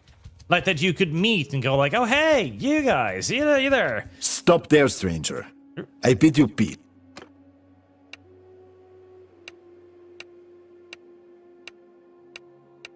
Damn it. I was hoping maybe I could offer the Sturgians to, like, take them under my wing now that they don't have, like, a country anymore. I think all of the Kuzites fucking hate me. Stop there, stranger. I bid you peace. Service guarantees citizenship. Now your purse or your relationship can change that. So, unfortunately... It's been a while. Oh, minus 100. Right, I don't think you'll like me.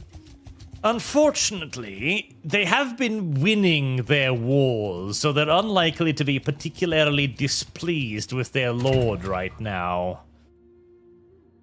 Very unfortunately.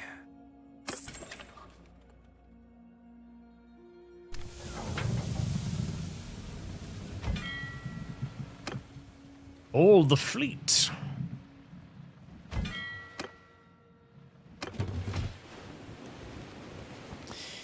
Right, I really don't want to get into any naval battles right now because I don't have any soldiers and I will die absolutely horribly.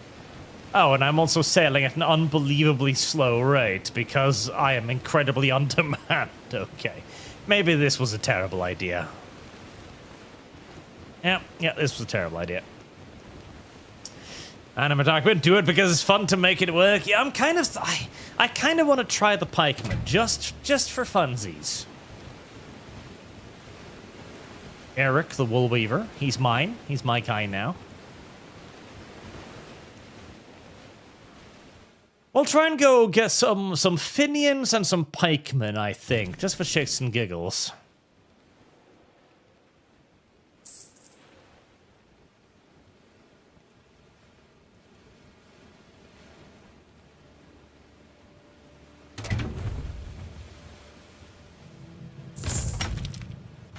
I do have a beautiful fleet now, by the way. It's seriously underused. You know, we've got the old ones, the amalgamation and the footfish, serving primarily just as transport ships now. The Arch Bridge, a literal transport ship. Another light heavy ship, and then my first heavy ship. God's Cockmade Manifest. Maximum upgrades of every kind. An absolute unforgiving monster. And it's 1 out of 3 now. Yeah, naval battles are almost insultingly easy. With 3 heavy ships like that, there really isn't much that can do anything to even pause you when you've got that kind of shit set up.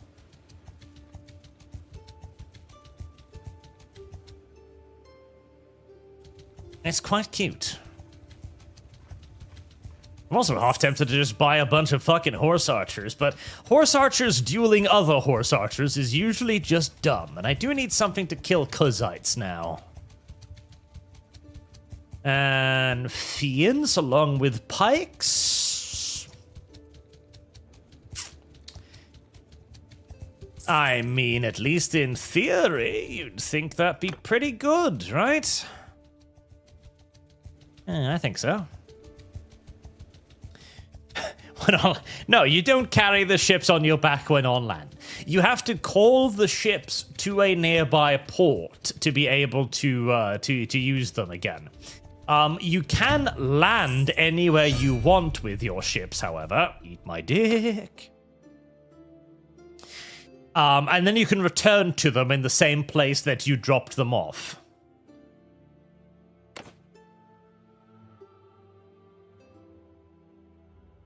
I did see chat mention something about a better pike mod. I need to save more often. Something about a better pikes mod. Which would be nice, especially if I am actually going to invest in pikes.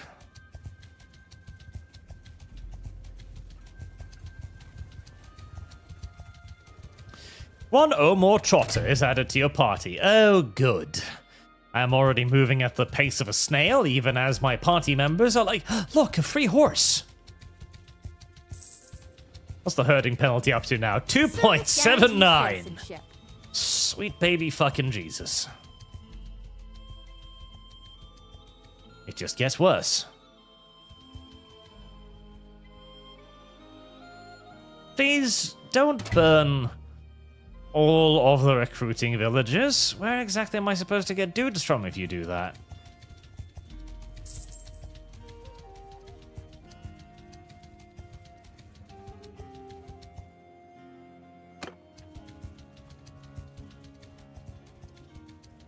I'm sorry, my lord, but all of the locals have been slaughtered. All of your manor whores have been slaughtered. Stop that, Kuzites! I'll take your war, don't worry, we'll fight, but I need to actually recruit an army first. Chillax. You know what would be really, really nice? Is if you had a mechanic to send people out to recruit stuff for you, right? So you could just grab one of your companions and go, listen, I need you to go out and recruit 100 Finians. You go out and recruit 100 pikemen, etc. And then bring them to me. Damn, that would be nice. Damn, that would be really nice. Oh, nothing there. That would be super duper nice.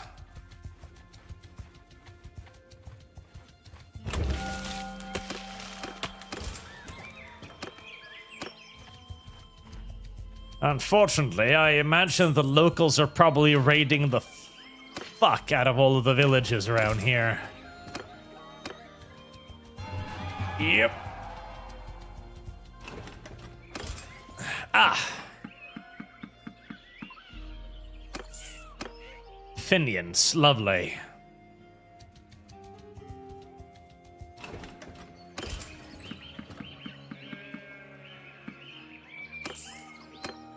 Thank you.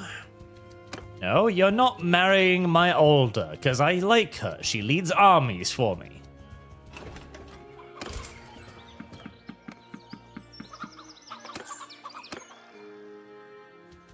Improved garrison mod does that? Oh, wow, I want that. I want that. I want that a lot. More Finians, thank you. Loads and loads of beautiful Finians.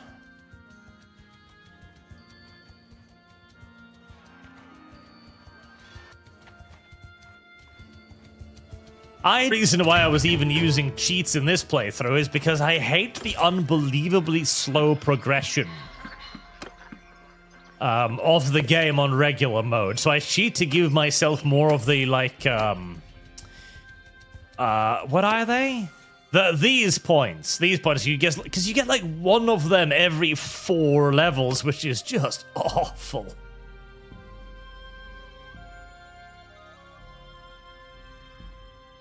That one. It's just absolutely fucking monstrously awful. I finally got my Spring of Gold. Right, what do I need to level up now?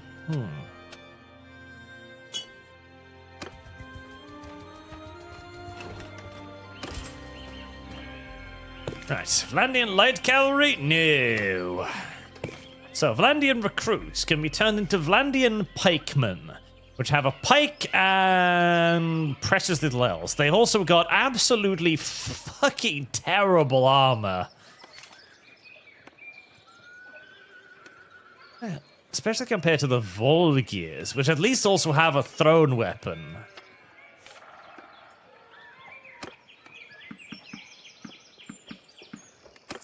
I'm gonna regret this. I'm going to regret this. Right, my little child, it is time for you to become smarter at leading dudes, because you are going to be leading armies for me. God damn, Mongols. Calm the fuck down, Mongols. Mongols.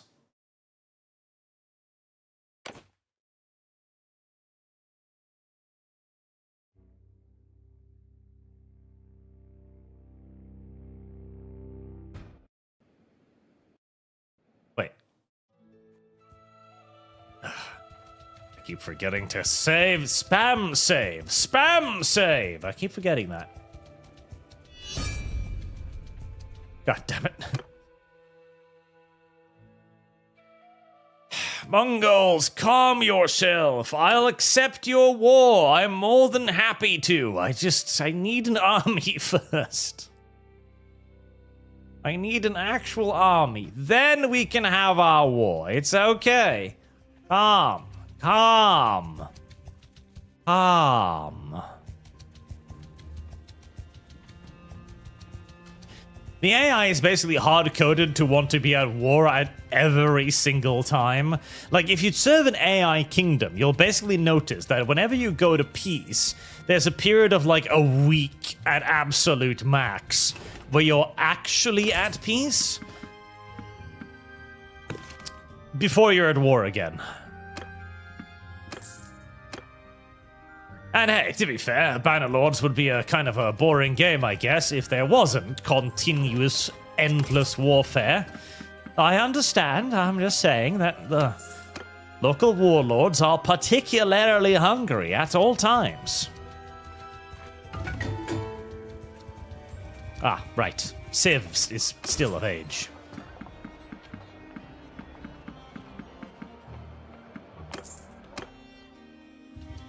I can feel myself making a massive mistake with these pikemen.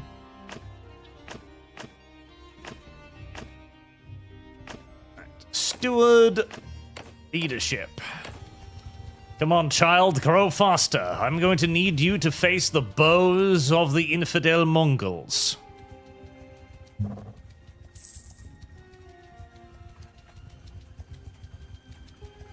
I'm earning a pitiful $22,000 a turn now. It's almost sad.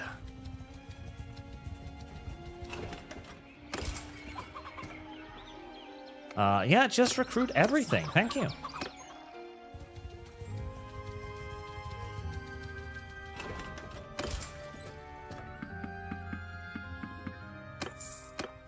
Footman, I'll take footman.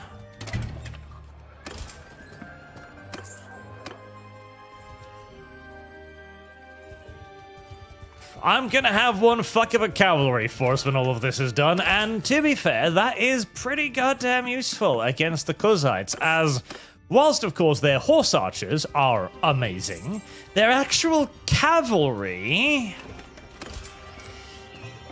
You'd be surprised, the Kuzite cavalry is not that great. It's not awful, it works, but...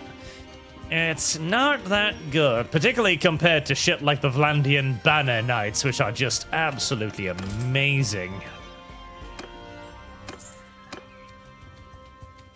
I feel like these villagers should like me more by now, considering how many times I've come around to recruit their young lads.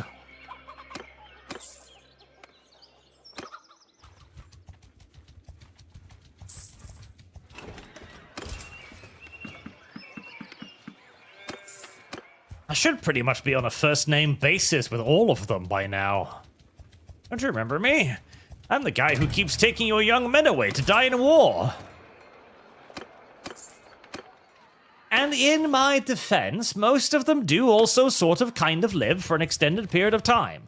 It's very rare for them to all be wiped out. Very rare.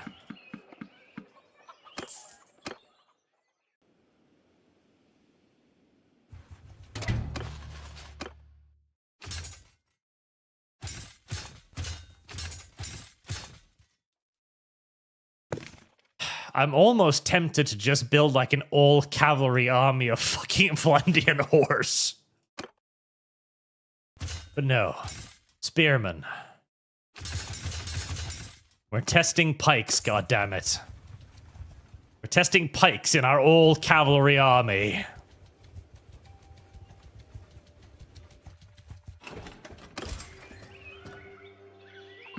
Won't be much of a village left. No, chat. Don't worry about it. See, the problem that these people have isn't like our problems. Our problems is that there are too many people coming in from outside. These guys' problem is the exact opposite. See, you know why so many people are trying to cross the English Channel and get over to the West? Well, it's because there's too many people where they're from. There are no more opportunities for anyone over there. They've all been taken already. All of the land is owned, all of the people are owned, all of the opportunities are over. And any attempt at advancing yourself is probably going to come at the cost of the local warlord increasing his harem size yet again, and so he's going to slap you the fuck down. And since these are not exactly civilized societies, you can't just run to the legal law enforcement agency and go like, but I have a right to own things too. Nope. The neighbor next door has several AKs and a clan backing him up. You're just shit out of luck.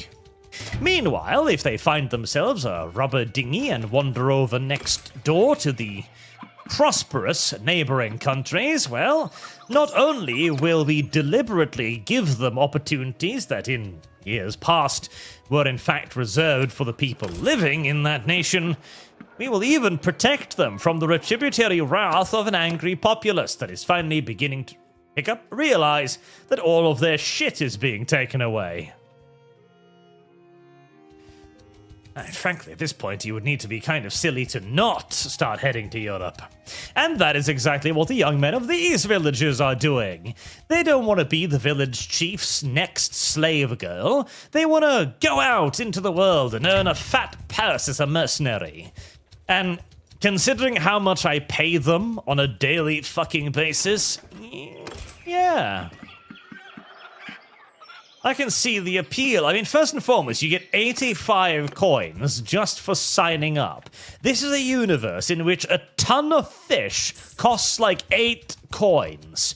85 gold pieces in this world is an unfathomable quantity of wealth for the average random-ass backwater village serf. And then the pay, which is constant and extortionist in the extreme.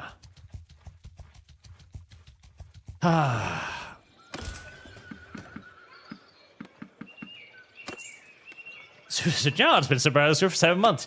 You missed my super chat earlier in the YouTube stream. Did I? I can't see anything. Oh, there it is. So, John, must you just ban the official personal accounts of the politicians, political parties that are a threat to free speech, and only allow the accounts of the politicians that support free speech alone? Yes. Yes, he should. I genuinely have no objections to that whatsoever. Just simply go like, okay, no, it should be, if you support the platform being free, then you're allowed on Twitter. If you don't support the platform being free, then you're not allowed on Twitter. Simple dimple. And considering how important to election campaigns Twitter has become, that would make pretty much all of the politicians vehemently pro-Twitter in about, 4 or 5 hours. And again, like I don't really want more horses, but very well. Like I said in the video, no matter the flaws of Elon Musk, and he does have a fair few, he has straight up done more for freedom of speech than any of these politicians have. For many, many, many, many, many, many years.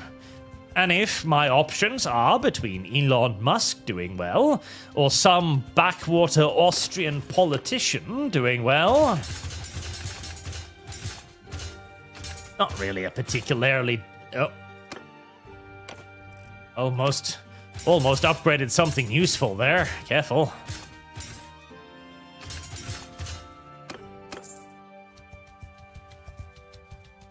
Not to mention, too, you even get bought your own equipment. Jesus.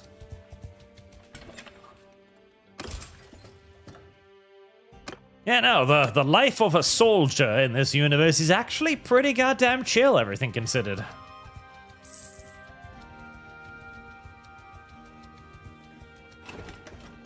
And whilst I am even fine, again, with the idea of, there's one pack mount. Yeah, I don't have a shortage of pack mounts, so don't worry about that.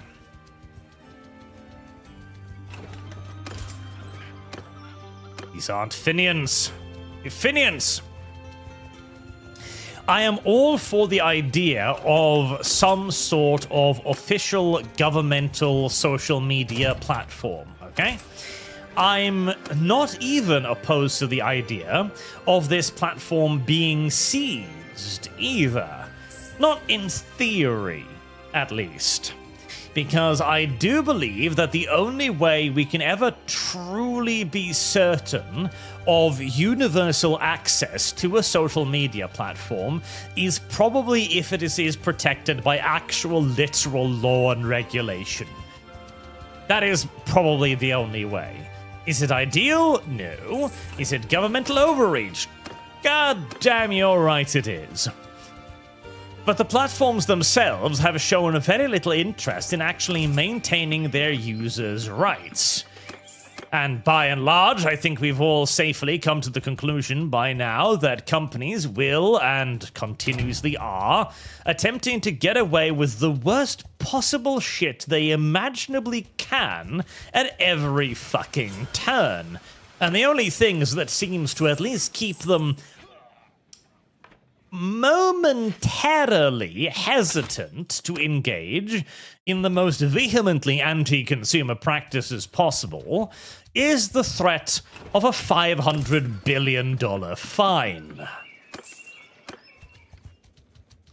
It is what we call a sad, sad situation, and yet it is the situation we are in.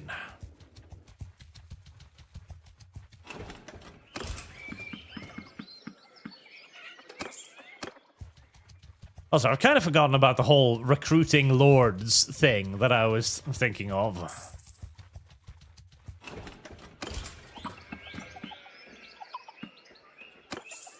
Right, my Finians are increasing in numbers very, very nicely.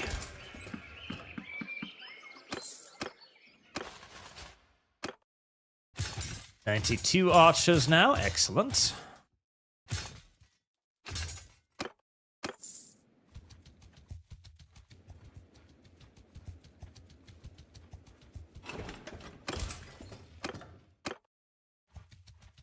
And I should no longer be suffering from that silly herding penalty. Indeed, I am not.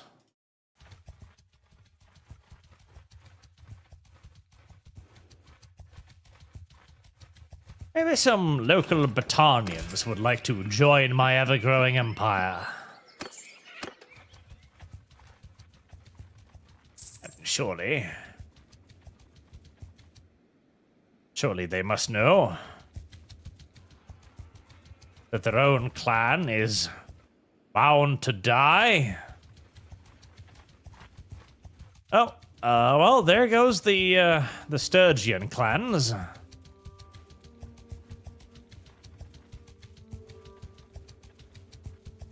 Hey, you, stop. I don't... Right, hold on, I need to say it first. Hey? How do you feel about your boss? Piece of shit. Okay, fine. Minus 100 relationship. Maybe he doesn't like me. It's possible.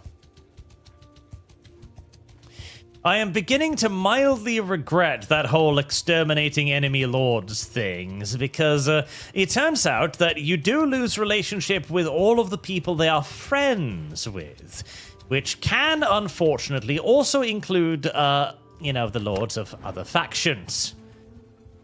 Yes. Think that one through.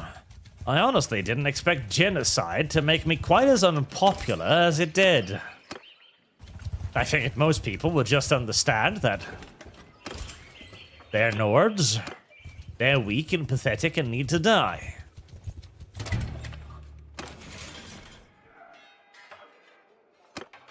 Yours is not a face I know. What is your name, stranger?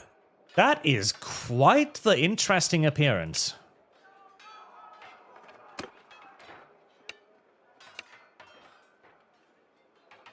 Aradvir. Aradvir. Oh, there he is. He actually kind of likes me. Relationship 3. Well now, Wow. stranger. Peace to you. What is your name? Do you hate your boss? Listen. Oh, yep. Okay, right. Save scumming time. I am the rightful ruler of Calradia, you pig. I barely know you, and you're talking to me about treason? Yeah. Yeah. What part of this don't you understand? Caladog is not known for keeping his word. He's a fat bitch. Listen, your boss man's a whore, a 2-bit criminal faggot. Betray him now. Bitch whore.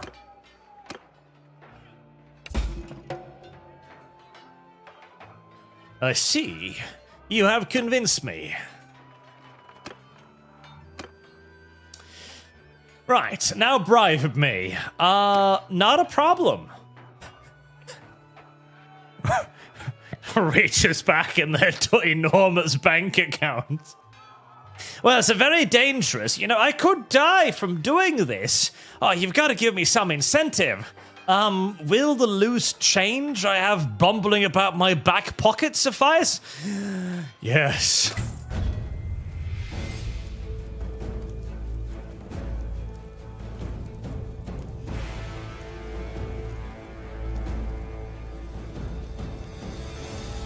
My name Croesus. I shit gold.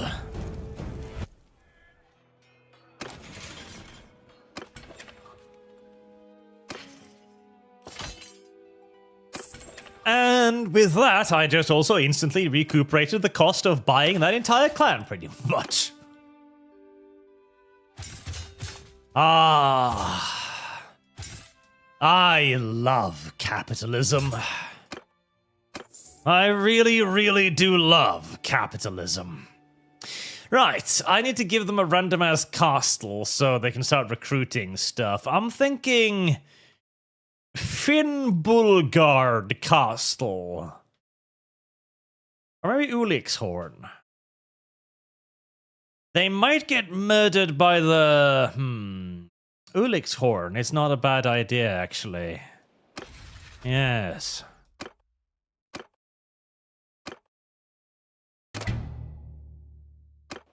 There you go. Now, please go fortify that to the full extent of your capabilities, as it's probably going to be assaulted by a tremendous number of Kuzites in the not-too-distant future.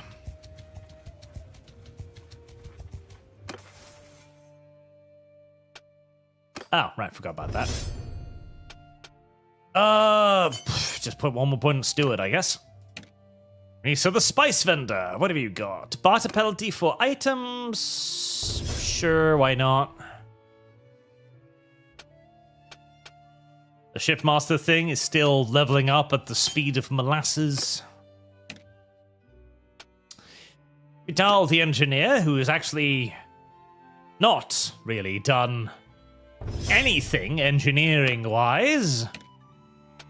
See, back in the day, it was very necessary for you to have somebody to do engineering work, because you yourself would level up engineering unbelievably slowly. However, since they introduced the ability to level engineering by killing people with ship-mounted ballistic missiles, which is basically what they are, everything got a whole lot easier.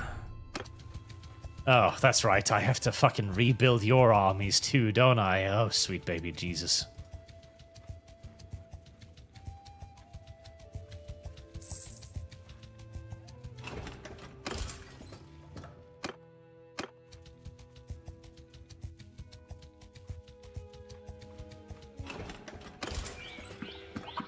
Ah.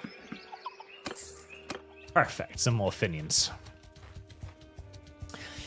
I'd say that's a pretty effective army. We can probably take the Kuzites up on their next war now. Although one more clan wouldn't hurt. You there! Would you like a mountain of money? Stop running away from me. Jesus, you move fast. Holy shit.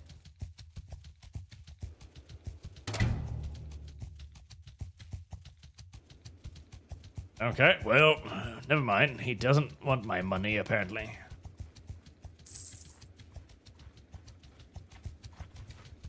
You want my money?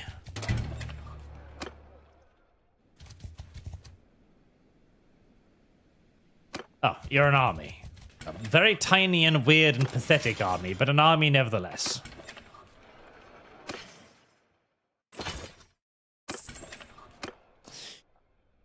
Speaking of armies, where are my useless little friends that got murdered? You.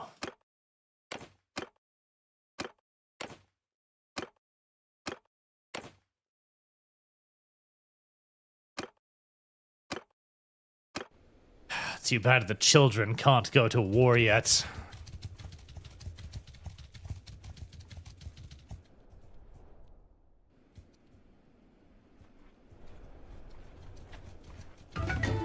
If only I could weaponize the children. Heresy's the question. Fire is They the deserve the opportunity to learn what it is like to be hunted. Steward. Leadership. Surely you must come of age soon. 8 years old is plenty to go to the front line. Ah, more Finians. Yes, please. If anything, 8 years old is almost too old to be going to the front line. I mean, how old was Guts when he was, you know, a mercenary and getting his butt abused by that big black man? That is the age at which children should be sent to the front line. And a document. Stop! Come back! I have money. I do.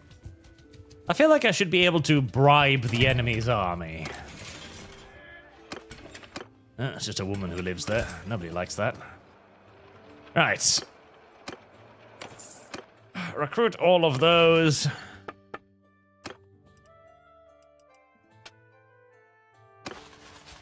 Alda, darling, here is a collection of peasants I picked up.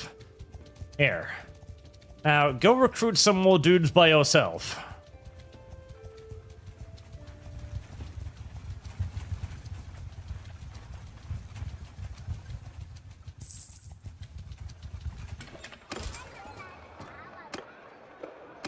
Nothing there.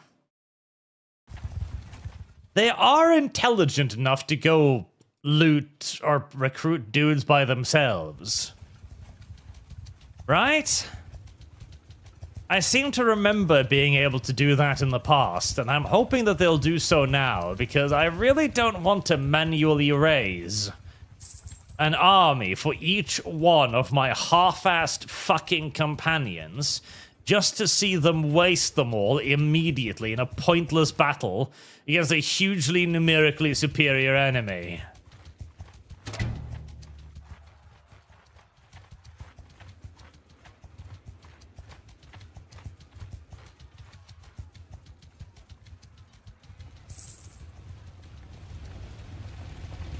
It is a tragedy that you can't actually, you know, recruit dudes whilst they're in armies. Oh. Ah, looks like the Battanians might actually win a battle for once. That's a rare occurrence.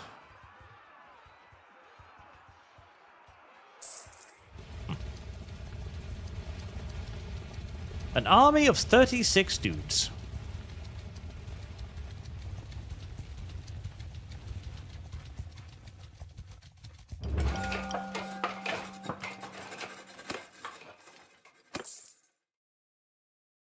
I am munificent.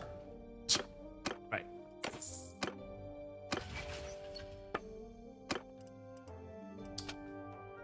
Nyalder, here are some peasants. Go conquer the world. But brother, that's mildly unreasonable. Bitch, it's literally what I've done. Shut up and do it. Also, I'm pretty sure I've given them infinite money, haven't I?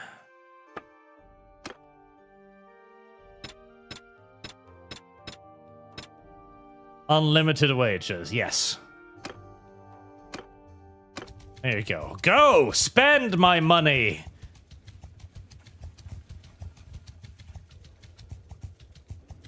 I don't even care what on, so long as it carries a sword. Natranakuan, mercenary is synonymous with adventure. This too is true. Follow me of Irelandian pikes plus Battanian flans for pike and shot army. You can supposedly brace pikes. Activity varies, worm reventions, VTM redemption. And send him Superchats to inform Archie missed my earlier one. Did I? Including horses? I don't know. Why did I miss these? Why did I miss these? Oh, send him. How much money did a guy get for going first through a breach of the siege? And is there a historical record of such individuals? Also, Archly, FNW calendar fund. Thank you. Yes, there are in... Oh, minus 100. Okay, never mind. You don't mind like me. I don't remember a sum off the top of my head, but there were indeed people who did that. I think the Romans gave them a gold crown. Like as in an actual, like, circlet, a headpiece of gold for being the first soldier, the first legionnaire onto the walls. There was also the idea of the forlorn hope, which was something during the pike and shot period, where there would be a group of individuals, the forlorn hope, who would assault enemy walls. Nords. Really? Okay. I'm willing to take that. And they were quite well rewarded, as it wasn't just also the money, it was also the honor of doing it as well. Like, it was viewed as a genuine, like, proper actual achievement to be the first guy... to be the first guy in the breach. Do I want to sail straight into that fucking storm? I kind of don't want to. Balls guard.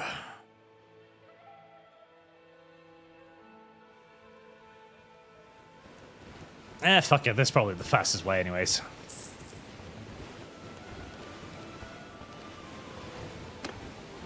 Well, I hope my various little people have actually decided to go out and fetch themselves armies, because they are going to need them.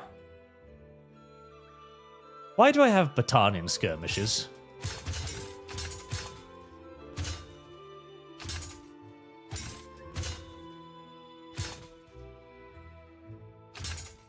Wait, nope, not Billman.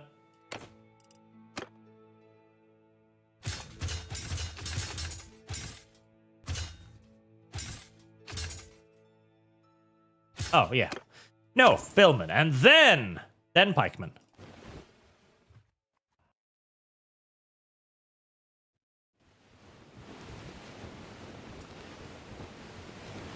I wouldn't mind a little naval battle or two. Not with merchantmen, though. Nobody cares about merchantmen.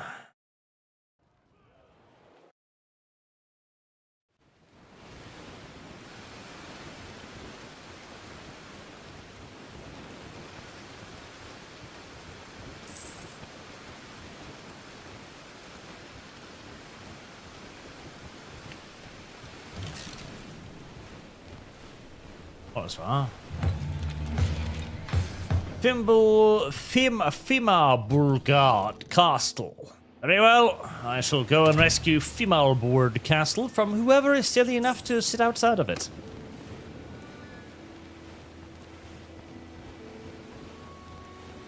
One of my guys has immediately been taken prisoner by the Nords. Because they are useless, that is why.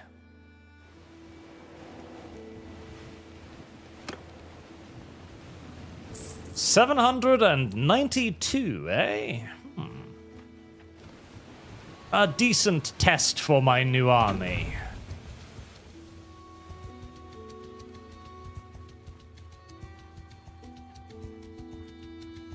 I wish you could hire mercenaries. I would buy the wolf skins out from underneath the Nords in a heartbeat. Wait until it's nice and bright out. Nice midday battle. There we are. Okay, so the army will be made up of, majoritively, the Finians will probably be the effective part. The Valandians, I'm very skeptical of the Valandians' ability to contribute much to this, honestly.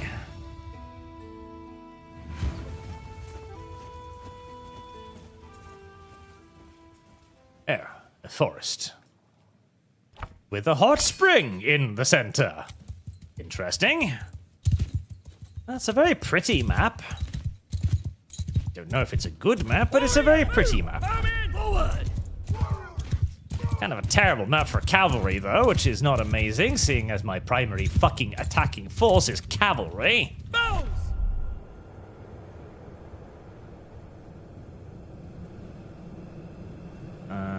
Can I get the...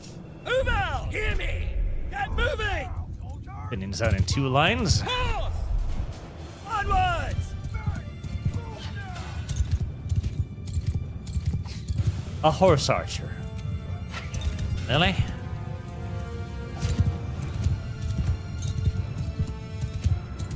Archers! Listen up! Bows down!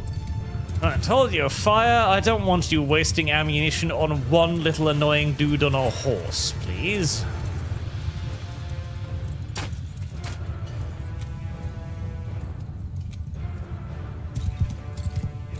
Arrows!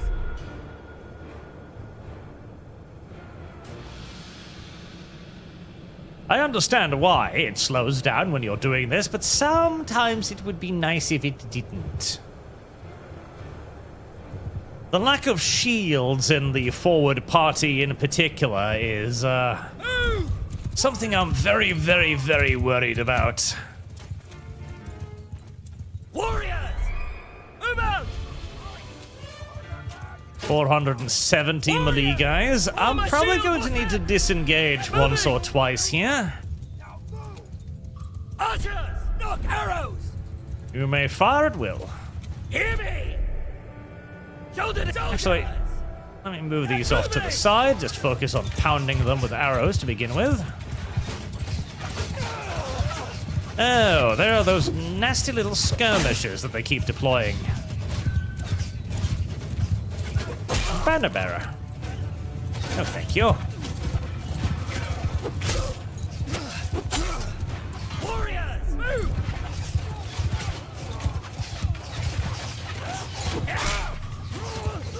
That is a lot of arrows.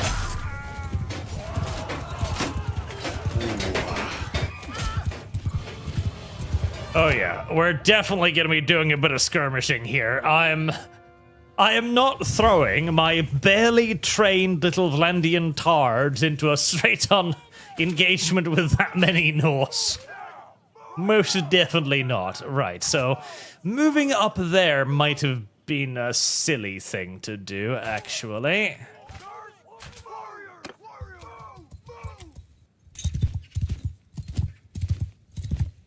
Arrows! Move out! Thank God for Star Trek teleportation technology. Otherwise, I'd have to fight them straight up, like a chivalrous human being or something. Onwards! That would really, really suck. Horses, move! The shading engine is having a slightly hard time at the moment.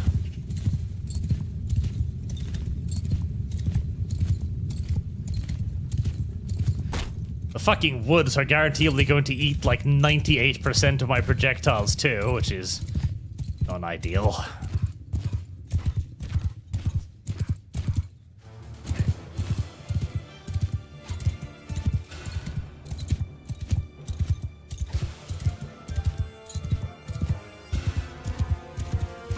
You know what? Maybe my horse wants to take a bath as well.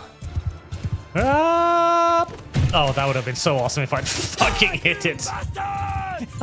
That would have been the best attack in the history of attacks if I'd actually managed to hit.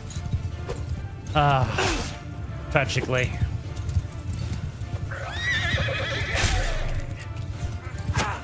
Ow. I am being dangerously cocky now. Careful. I need to not lose all of my hit points. Hi there. Goodbye. I need to be very careful to not lose all of my hit points. Otherwise, this will very quickly become a very hopeless battle.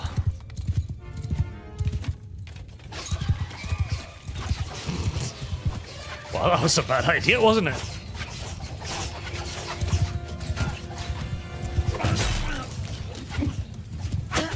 It's nice to know that I'm not the only one getting a little bit too cocky on occasion. Hear me! Move! Jesus. This massive fucking skirmishing line of theirs is actually really goddamn dangerous.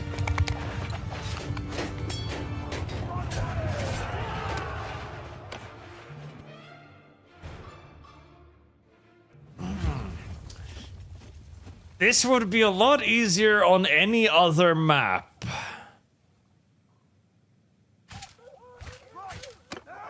Okay, what about the other side of the fucking... the water? Because, yeah, fighting over there is awful, because they can kind of attack me very close by before I can have an opportunity to shoot it. Shoot them down. Ooh, now this might be a better place, though. Ultras, listen up! Move out! Yes.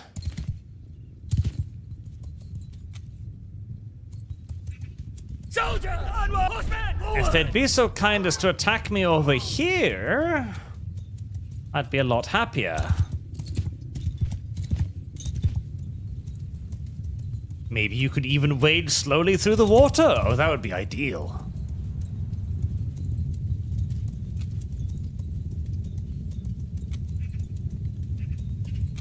I miss the old strategy map from Mountain Blade,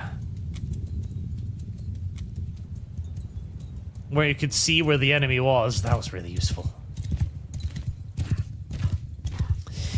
You do gain an advantage if you kill their enemy in battle. It does affect their morale, but the morale, which is shown by the little birdies at the top of the screen there, is mostly affected just by kills, basically. So killing the general, whilst it does harm their morale, Horses!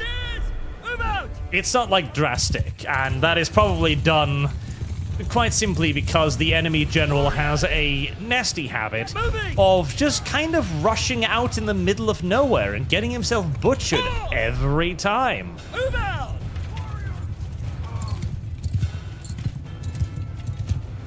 God, they really like that crazy skirmishing line of theirs.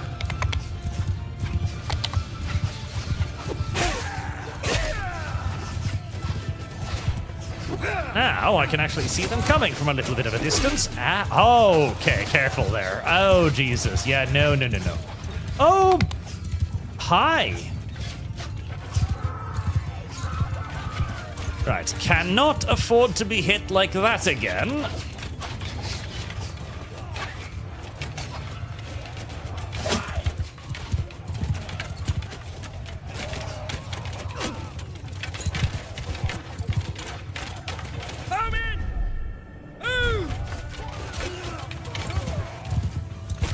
Okay, this is a much better position to be in.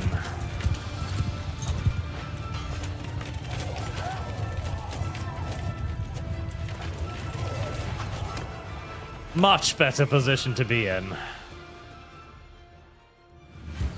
Still gonna take me an age to whittle them all down. I miss my mass of fucking cavalry archers. Now, for your side, it is an absolute disaster, by the way, if you get killed in battle. Getting the player killed in battle is pretty much the worst thing that can conceivably happen. Because that means that you can't do personal control over your troops anymore. And without personal control over your troops and being able to order them around, and skirmish, etc., you're just trusting in the roll of the dice of your dudes not dying, which is absolutely awful, as the auto-resolve is not kind. Very much so not kind. So that one axe kit hit was terrible. It also means that you are reduced to more or less just a passive observer in the fight at large, which is significantly less enjoyable. Move out! Cavalry! Get moving! Soldiers, move!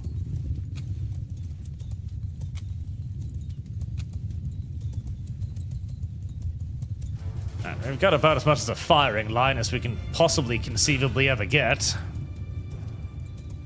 Warriors! Move! I do have one hell of a cavalry force, which I might as well... I'm thinking about throwing the cavalry force into them, but that is 428 footmen. That's not the kind of thing you really want to toss horses at.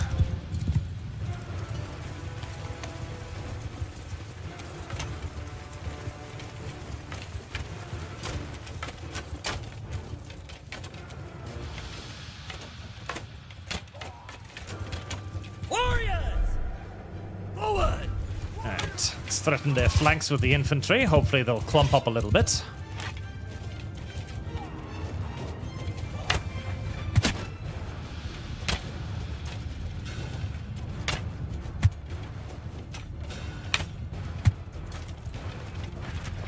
On the bright and happy side, a formation like this is not a little piece of shit. Is not necessarily conducive to a major battle. Onward! Soldiers! Cut them down! They don't even seem to really give a shit about my infantry formation at all anymore. Right, they're very scattered. I'm gonna try and just launch a little raid on them and see how that works out.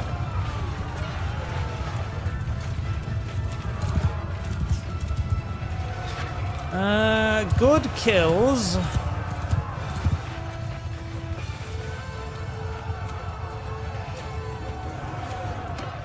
I definitely want to pull out before they get caught out too much, though.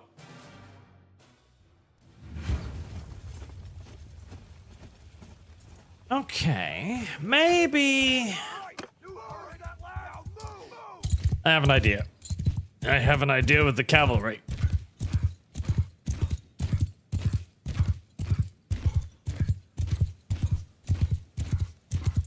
They're very eager to just rush into melee. I miss throwing weapons. See, the benefit with throwing weapons is that usually... Onward! when the enemy decides to show their flank to one of your units, like that right there, the throwing weapons can take quite a toll on the enemy. But without throwing weapons, Arrows! you're very, very limited in the effect of flanking infantry. Unless you simply throw the infantry into melee and, well, seeing as my dudes are not exactly the kind of guys you really want to toss in against an army of fucking Norse berserkers, that is non-ideal.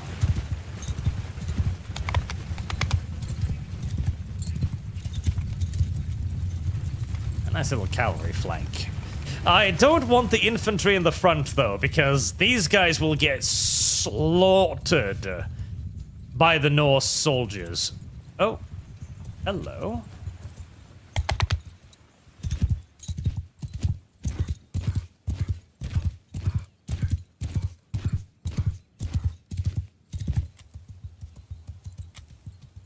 Have they decided to give up on the whole fighting me thing already? Now, are they actually advancing over there, or are they retreating to a defensive position?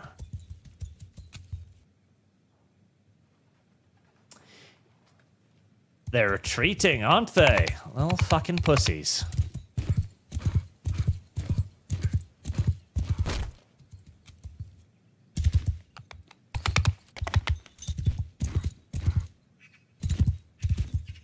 They are! They've grown sick of fighting already. Well, that was quick. Yep, there they are.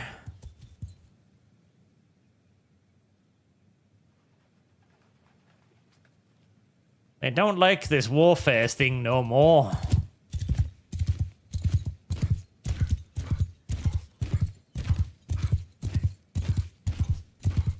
Very well, if they want me to come and get them I shall. Bowman! Forward! Right. Soldiers! Get moving! Soldiers, move! What's the shimmering? Oh, that's just the game's shader engine having a bit of a freak out moment. Horses! Move out! You heard it! Now move!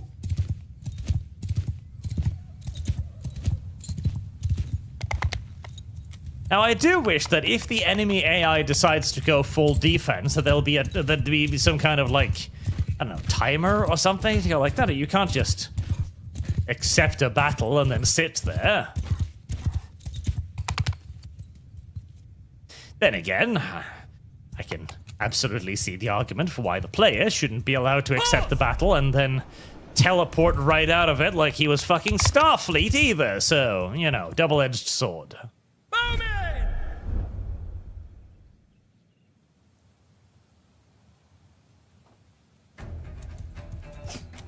Okay, don't be too complacent now. One arrow to the head and this all turns very nasty very quickly.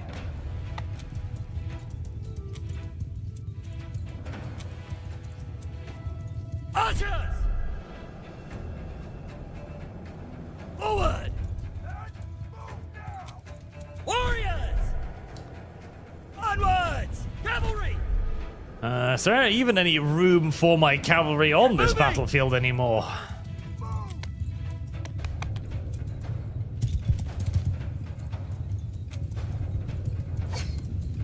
And now we will actually advance the infantry out front. Hear me! And have them form a shield wall Hear me! Get to moving! eat enemy arrows whilst the Fiends begin dueling.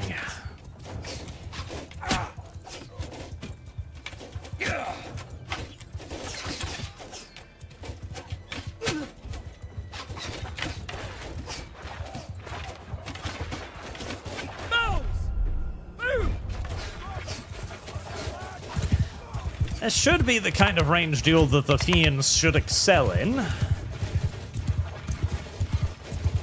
Especially with my forward infantry absorbing most of their firepower. Let's place the cavalry down on the flanks. Move! Yeah. In case the Nords wish to come down from their little hill.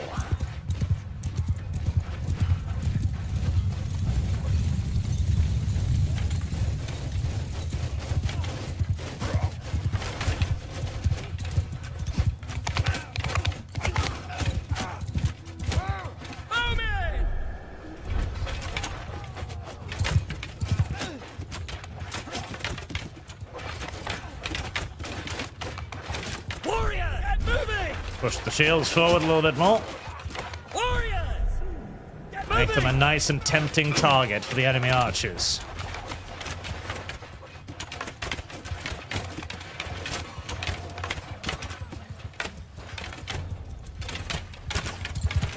And the Fiends are doing pretty well. Arrows! Onwards! Quite effectively picking the enemy apart, not suffering any real casualties in return. I do love how they pick up the enemy arrows and fire them back at them, by the way. That is such a cute little touch. That is really neat. Like, why not? Arrow's an arrow, right?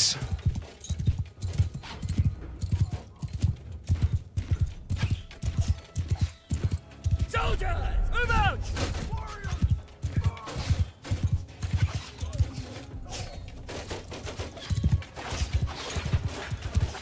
Are they coming down? Are they coming down?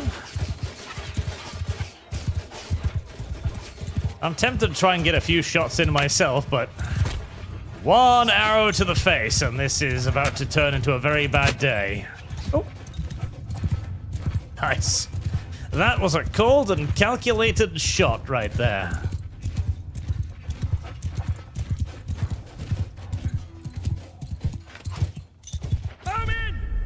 Move out!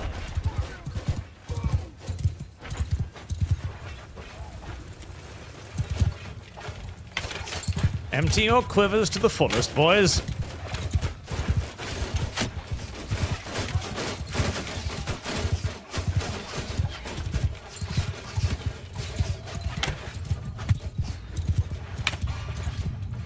God, I'm good.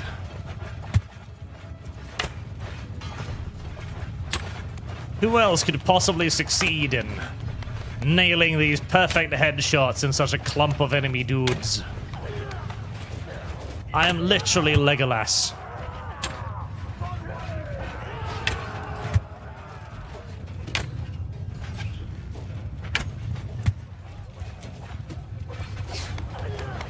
A slightly endangered Legolas, fearing for his life.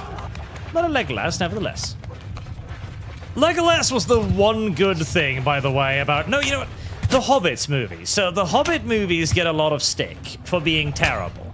And I think we've got to reevaluate the Hobbit movies, okay? In the same way that we reevaluated... Oh, careful there.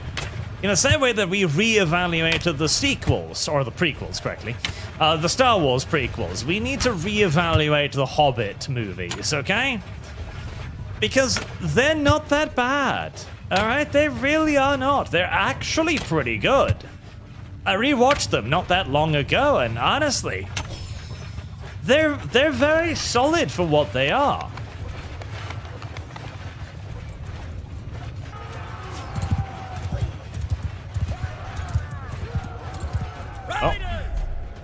Forward!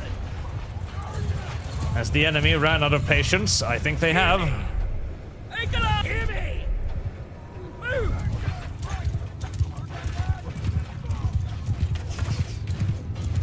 Right. Archers, listen up! Get move! Hear me! Move! Let's set up a maneuver to try and thin their ranks a little bit. Get move, archers! Move out! Riders, cut them down! Their formation is nice and scattered. Soldier, charge! Toss in the cavalry from the flank. Infantry from the opposite direction. Cut them down! Come in! Move down! And then the Fiends with their two-handed weapons to the rear. That should do some fucking damage. Yep. Yep, I'd say so. I'd say so.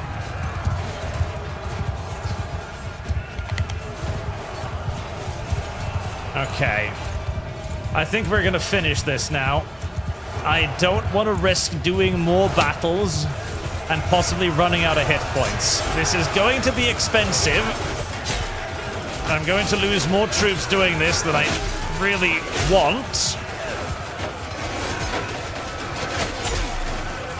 But I think I've got an advantage big enough to end the fight right here, and I don't want to risk another battle, because I think if I take any more damage, I'm not going to be able to lead my troops.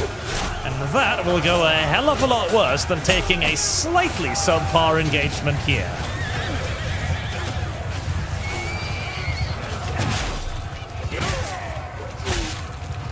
As their archers being able to just kind of pour fire into us is non-ideal.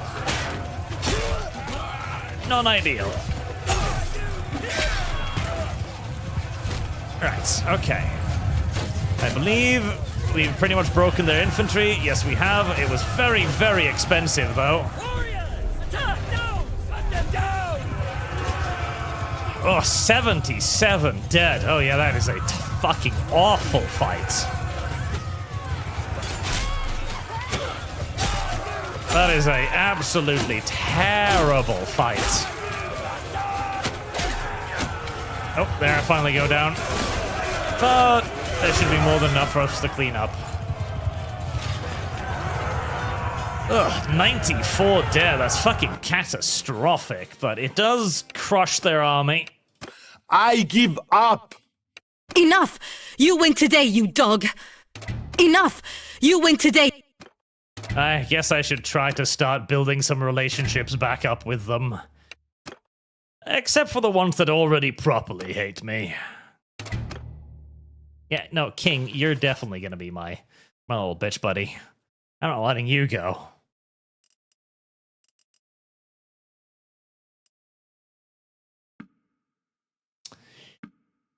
Alright, we'll have to get some prisoners to reinforce our numbers here, I think.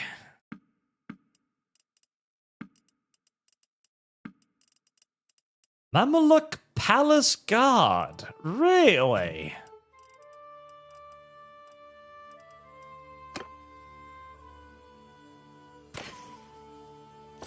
That's a strange thing.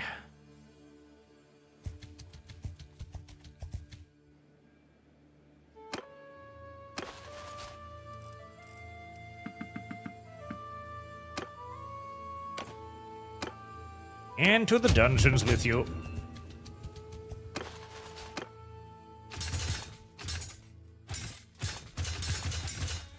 On the bright side, that is going to make my army a hell of a lot more veteran.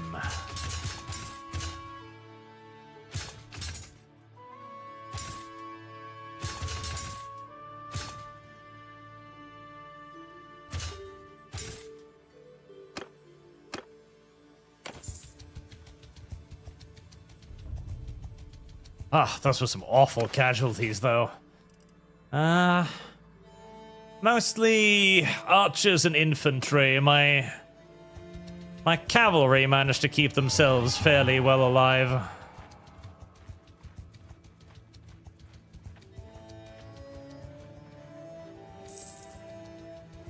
Not great, but not disastrous.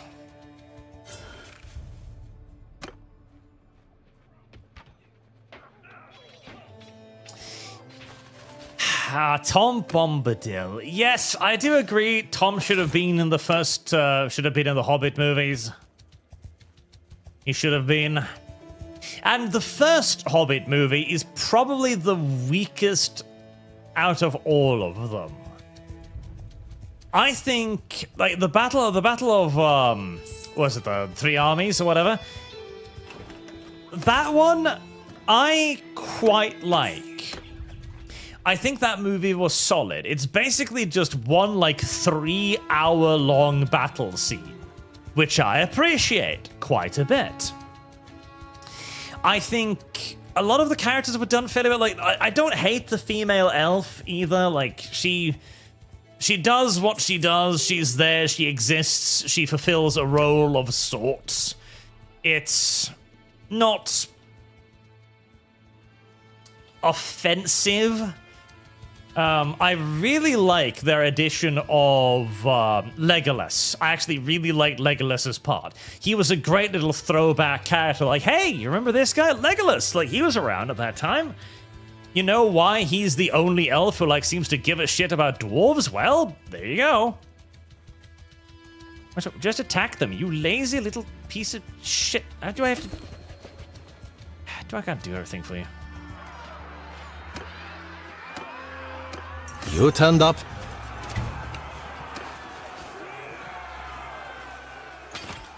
I probably just need replenishment troops right now, so I'll just grab all of them.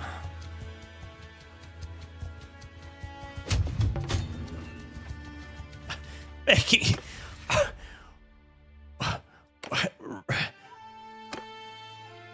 Really? Really? You declare war, get your army beat to shit, and you're like, peace? Please, we don't want to fight no war no more. I imagine, yes. Please, we'll behave. No, you fucking won't. Filthy little whores. Absolute filthy little whores. I'd wish...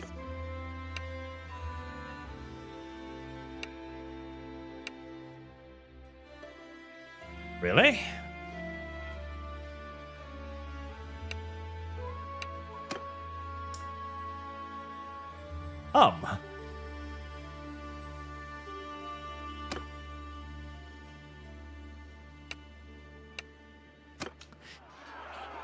If he didn't hate me so much, he'd be open for persuasion.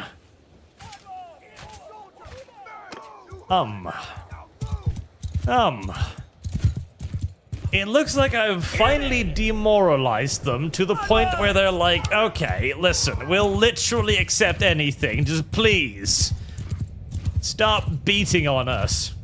Oh, and Kidnap Jack gifted 5 subs over on Kick. Thank you very much, sir. Thank you. I think that was nice, except for one scene where the elves jumped into close combat for no reason. Well, I know, I kind of get it, because they were, like, jumping over them to, like, attack the enemy, right? And honestly, the battle between the elves and the dwarves was great. They did an excellent job of, like, demonstrating the different strengths of the factions. Like, the dwarves had brought with them their special weapons, and they had brought them specifically to counter the elves, because at that time, of course, it was assumed by all of the people of Middle-earth that the great danger was over. Sauron was defeated, and now the real danger was going to come from, like, other factions within the good guys.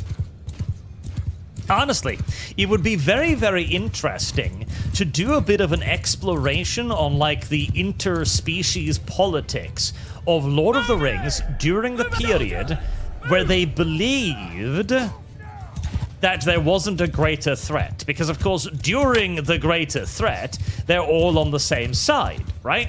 If you're up against Sauron, then it don't matter if you're an elf or a dwarf or whatever. It's utterly irrelevant. This is a threat that will wipe out civilization, humanity, elves, orcs. Oh, orcs too, yes. Everything. And so everybody's buddy-buddy. You can create the fellowship. But what if a period of time existed where the great threat wasn't there? And we know already that the dwarves aren't particularly fond of the elves, and have created weapon systems specifically to answer the threat of the elves. I think that could be fun. I think that could be quite fun. Granted, the only ones who would have the legal ability to do so are Amazon, and they would never be able to do it any sort of justice. So what I'm actually saying is, no, please don't create this thing, because I know you'll ruin it.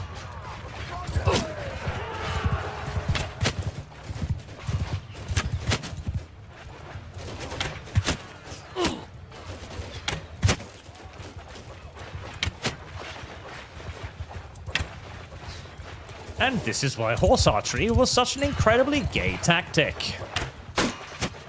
Warriors! Move out! They also, okay, another thing too.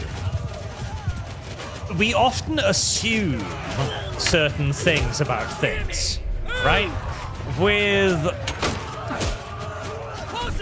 the prequels, or we assumed that the Jedi would always be cool, right?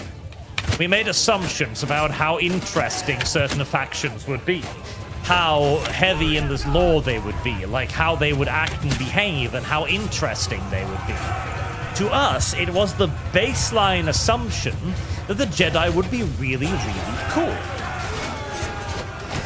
There was kind of the baseline assumption with Lord of the Rings as well, where we looked at the elves and we're like, okay, well, the elves are always going to be really cool. Legolas is always going to be cool. Finduin's always going to be really, really cool. And so we didn't really give the movies enough props for actually making them cool. And that's a little important because we much later, of course, learned that this isn't guaranteed. You can actually have really fucking boring Jedi. You can actually have really fucking boring elves. We should kind of thank the Rings of Power for things like this. You know, teaching us that no. It's not at all guaranteed that these things will be nice. They could actually be genuine fucking hardcore garbage. So remember that before you critique something, I guess. Ah, optimism. God damn it. I was hoping to take him prisoner so I could release him and make him my friend. Because I really want to recruit his clan. It's just that, you know, he's really super upset at me for killing his daughter or something. I hate how fucking slow I am. Like, half of my fucking party is mounted. I feel like I should be faster than a bunch of random dudes on foot. I really feel like I should be faster. God, their entire army What do you want, is stranger? Who are you? nothing more than a scattered bunch of randos walking about.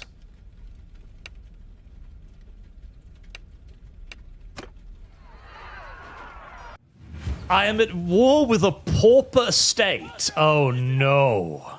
I know this map. Oh, thank God.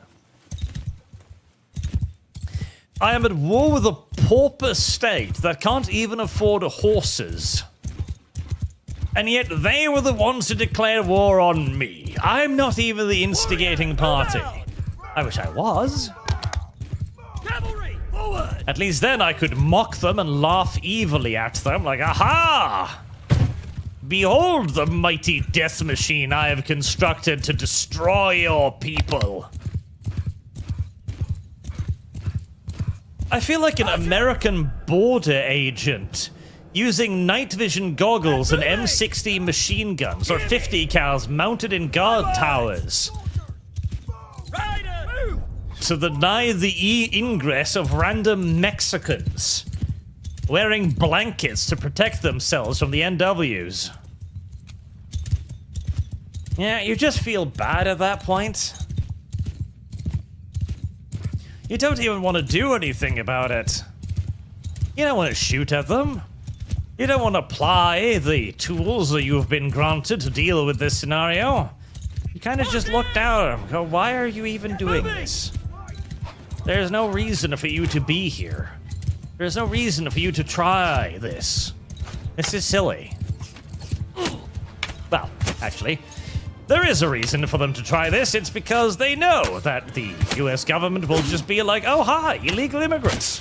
Please, come on in.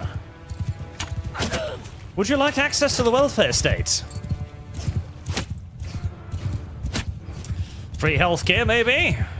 Sick grandma? Would you like a family reunion? Yep, that's right. You if you came here illegally and you stay for long enough, we will bring your entire family over because we're weirdly self-destructive.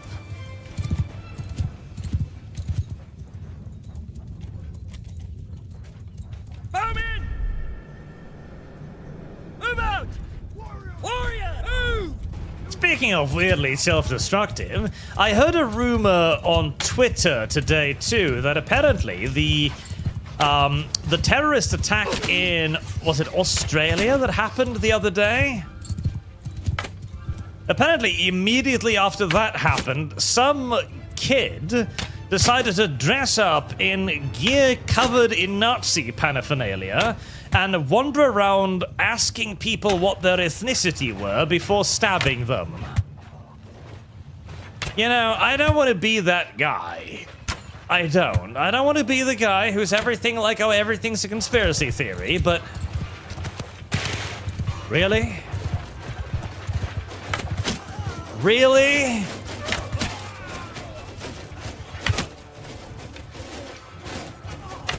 Really?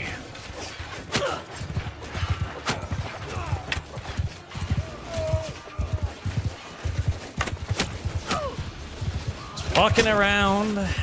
Hello there, what's your ethnicity? What? Oh, this? Oh, yes, it's the Black Sun. It symbolizes fascism. Now, back to your ethnicity, sir.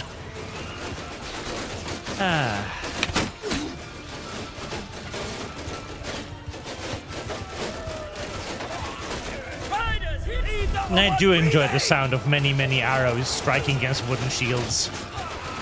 It is music to my ears. Soldier against the enemy!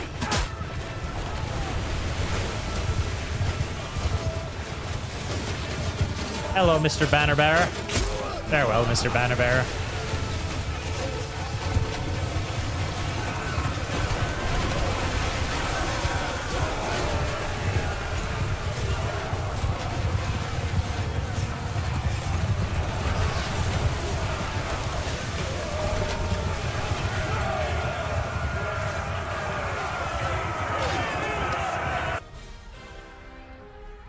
Alright, minus 100. Kilding. Right, I'll just...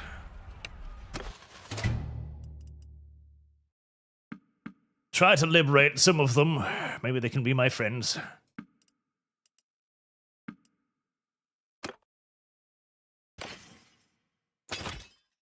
Thank you for more useless garbage.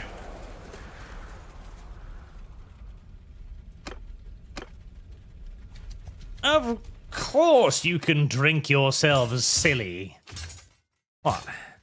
Not like we're fighting a war here or anything. Have you seen the caliber of our opposition? No, no, no, no, of course. Go on a day-long bender. God, the army of paupers are beginning to lose battles to deserters. It's been a while.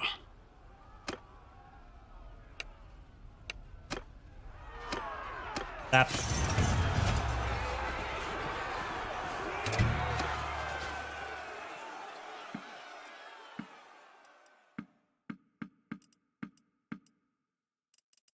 Where the fuck did you get a Kuzite caravan guard from?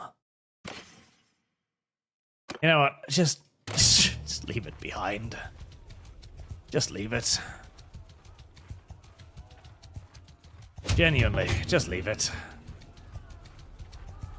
But sir, that's like 100,000 gold's worth of loot. I know. It's hardly worth the effort of picking up, isn't it? It's That.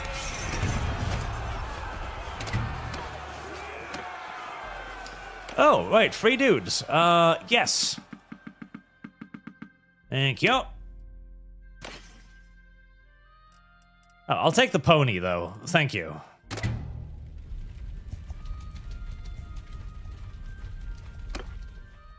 It's barely any money at all. Oh, are you sieging one of my castles? Stop that.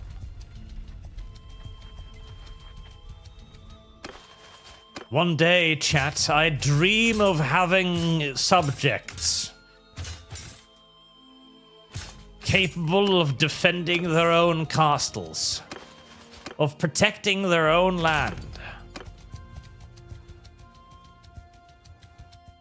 It is a pipe dream at the moment, chat. And I hold no illusions that it is ever likely to become true. Yet, nevertheless, I cling to the dream. The dream of sort of kind of pseudo-independence. It is a beautiful dream.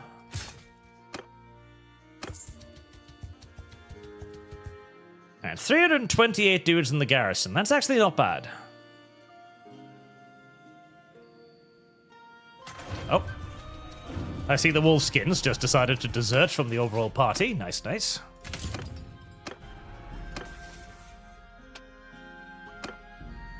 Way of the Great Axe. Yes.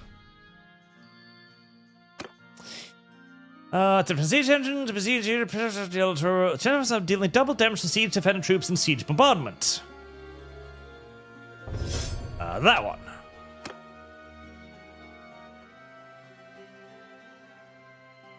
Part provides carry capacity as if they are standard troops. That is cute, but I'd rather have the other one.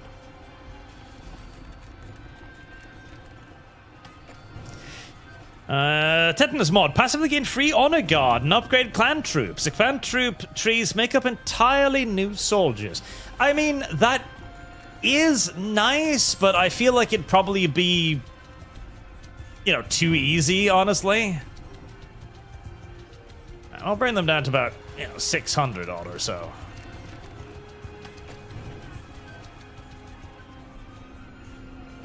Oh, wait, hold on. It's getting dark.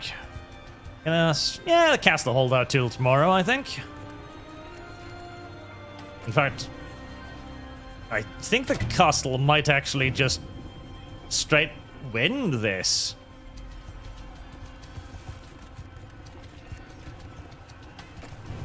Nice. Very nice.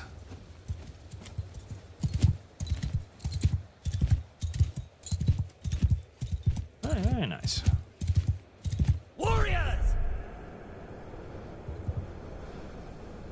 Forward! Footmen! Ooh, I think the garrison came out to join me too.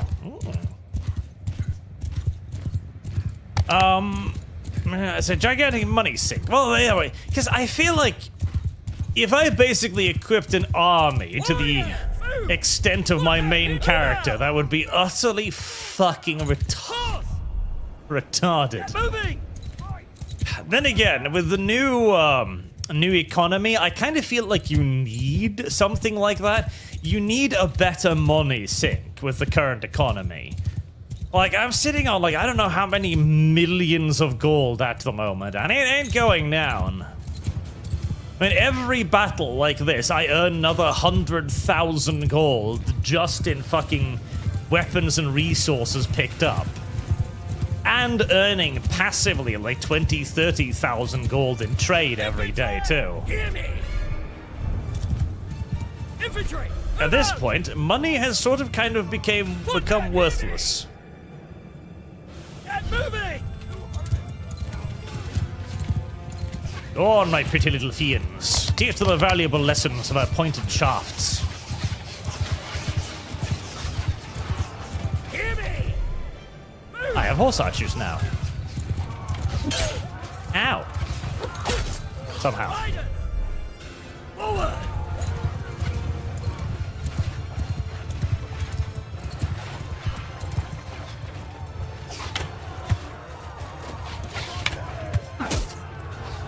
God, imagine equipping a unit of horse archers with, the bow I'm currently using, which I think this bow deals something like 120 fucking pierce damage. It literally one-shots 90% of targets. Unless they've got, at least probably fucking top-tier infantry armor. This bow just brutally murders them. Or an army entirely consisting of people using this axe that delivers 160 fucking swing damage. Oh, God. That would be mildly terrifying. Oh, mildly terrifying. It would be fucking horrifying.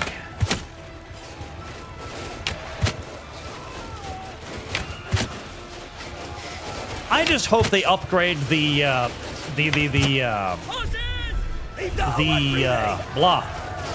ancient warfare mod soon, because that one is excellent. That is my favorite mod so far.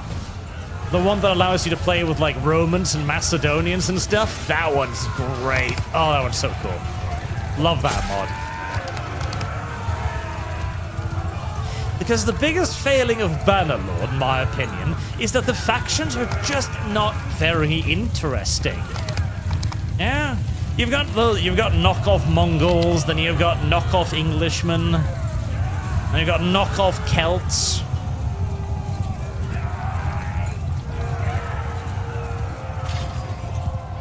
And now you've got knockoff Nords. I'm your prisoner. Really? That was the only guy I captured?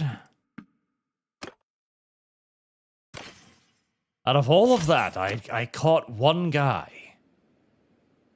I'm a little upset at that.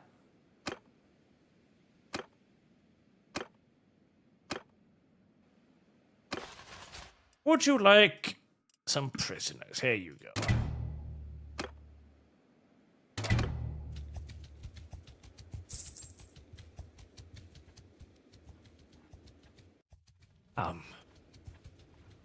Disappointed. I'd expected to get more friends. Well, I guess I'll go siege their castle. That usually gets me friends. They have a castle. Oh god, that is in the middle of fucking nowhere. Alright, over there I go.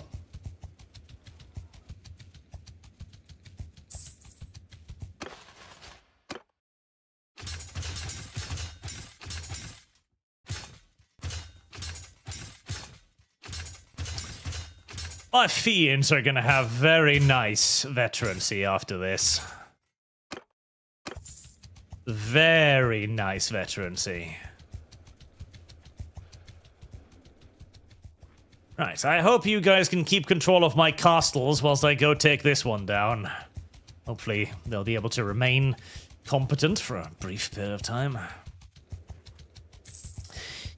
Oh yeah, no, exactly. Like kicks ass with Dragon Metal there. I would love a fantasy Bannerlord. I would fucking adore a fantasy Bannerlord. I want trolls. I want giants. I want fucking dragon riders and shit, you know? God, that would be so much fun. Just go crazy. Like, have elves, have orcs, have fucking humans, have beastmen, everything. Oh, that would be really, really cool. It's a perfect setting for like a brand new fantasy style world too. You know, maybe this is something I could do with my fantasy setting. Because in the fantasy setting that me and Sagaruni are making, one of the key aspect of it is that wizards are the ruling class. By a very large margin, because, well, they have access to motherfucking magic. Why wouldn't they be the ruling class of such a world? And so you could potentially do a Bannerlord with wizard. So your main guy is the wizard. And then you go around and you recruit from the various factions, the various races, the civilizations. Oh, Kuzites, I don't want to go to war with you. Shut up. That would be really cool. And then you can engage in the battle using magic. Now, you'd probably want to increase the unit counts quite significantly, I imagine, because, you know, basically every wizard would be a walking fucking artillery battery, pretty much.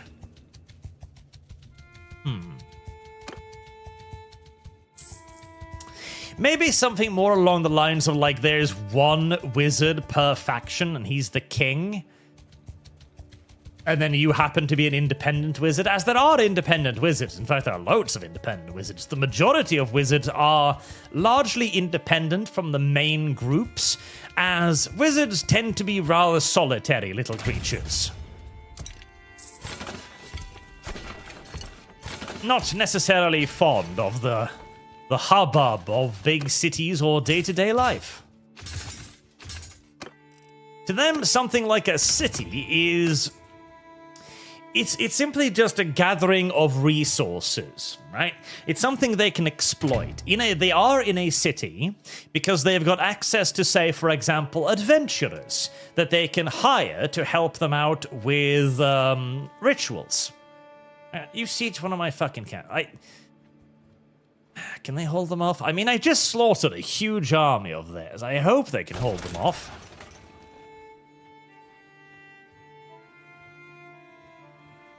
I hope they can hold them off. Because I don't want to go back there and deal with them. I'm going to deal with this castle.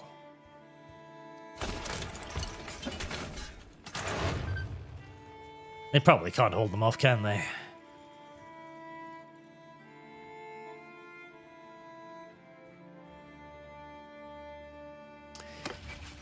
Speaking of, okay. Yes, you guys have actually been recruiting. Good.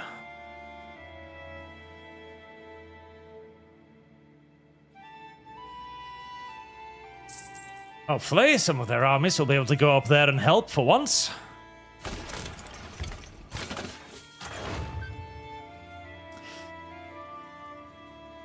That could be interesting. Yes. And a wizard's not really interested in governing. Correct. No, the wizards don't really give a shit about governing. That's not interesting to them because that's not power. To a human, sure, like ruling a country is power, obviously. It's enormous power. It's potentially enormous wealth and riches and slave girls and all of the things you might desire. But to a wizard, none of that really matters. Because it's like being rich compared to being a politician, you know? Sure, being rich is great, and being rich does have a lot of power and potential authority, no doubt about it. But being the president is always going to have infinitely more power than just being rich, right? And that's what the mages are. The mages have access to true power. They can raise city walls with a clap of their hand. They can bring down entire nations. They are WMDs. They are the superpowers in a world of, you know, swords and bows and shit. To them, ruling a city is an enormous step down.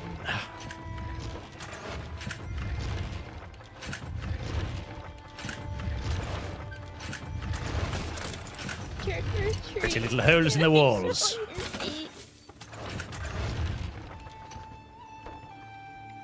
Alright, let's make another fire catapult. Actually, we crack their defensive catapult too before we go on any further. Right. Let's have a look at these fortifications, shall we? Barnaby, if you have the perk to upgrade bandits or regulars, you can get more fiends by upgrading forest bandits. Worm Reventions and VTM Redemption. Let me put that in there too. Yeah.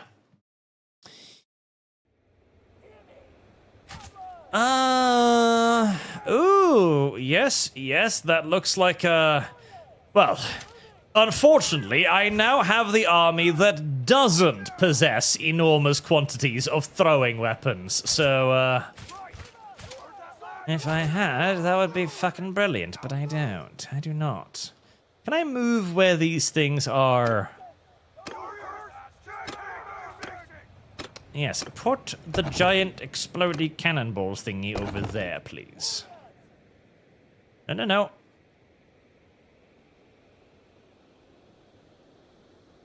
All in one unit.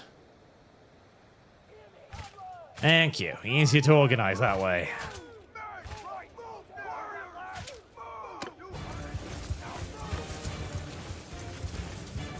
201 archers. Boy. Okay, might need some skirmishing here regardless then.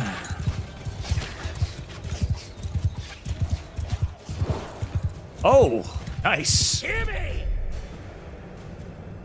Onward! Infantry! Get moving! But of course, the beauty of having so many guys squished inside of such a small area is that the siege engines become very useful indeed. Very useful indeed.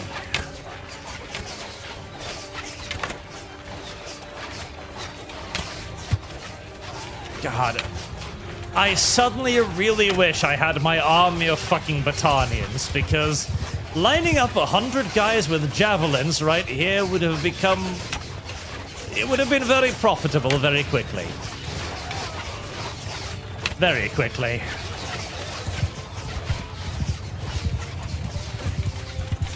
I am loving the fuck out of the Finians, though. Oh, another good one. I can see why chat recommended the Finians. I very much so can. Okay, I've got to try and fucking land a shot in that.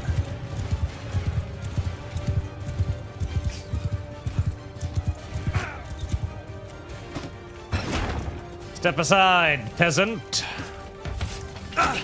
I'm gonna show you how this works. And hopefully not dump an explosive shell in the midst of all of my own dudes.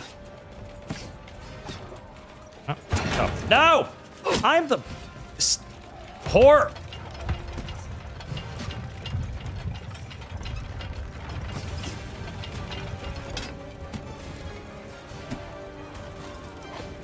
Okay. Oh, okay, a little far, but that's not bad, that's not bad. Also, I hate the way you level engineering now, I really do. Like, okay, it took way too long to level engineering. Ooh!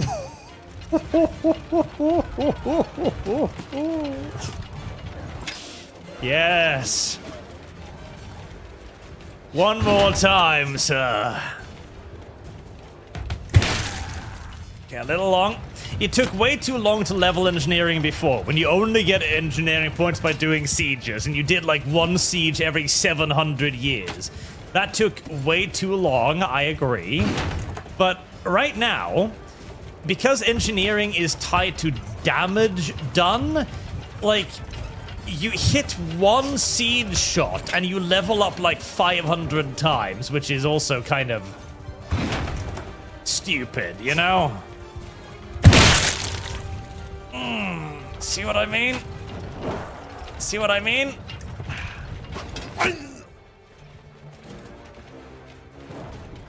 This is a pretty dumb way to level engineering.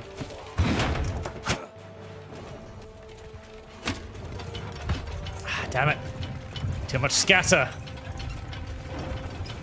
Right, we're running out of ammo. Let me withdraw, get some more ammunition.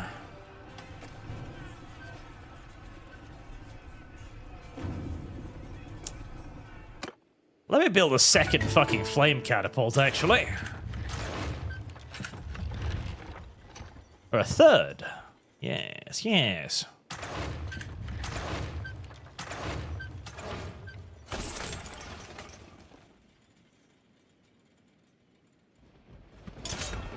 Onto the breach, gentlemen, and by that I mean keep throwing fucking giant rocks at them.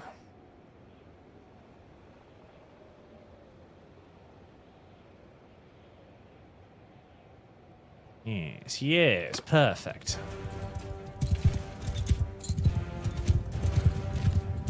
Footmen!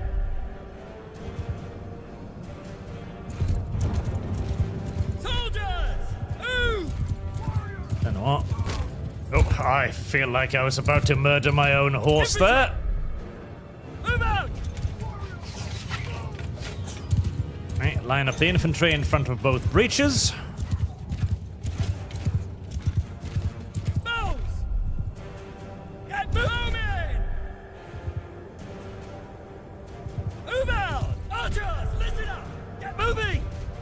feel like we split all of our archers into tiny units today for some reason.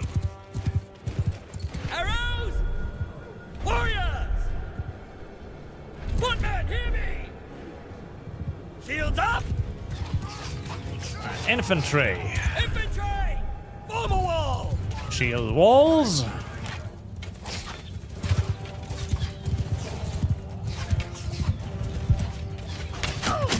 That is still an enormous fucking amount of archers.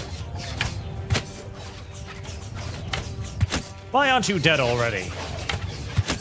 There we go.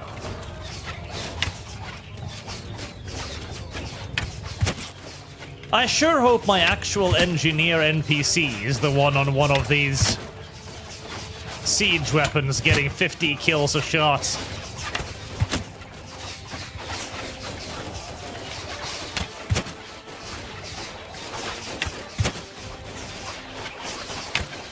But no, it's probably some random melee trooper who grabs a hold of the catapult and is just having the time of his life.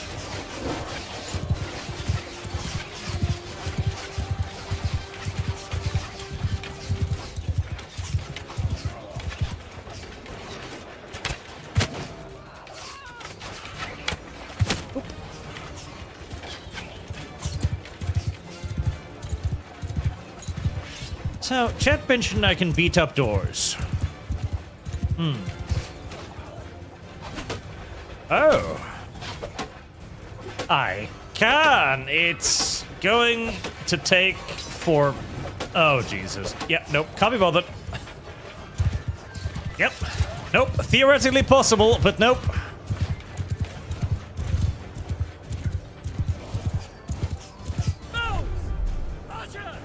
Theoretically possible, but no.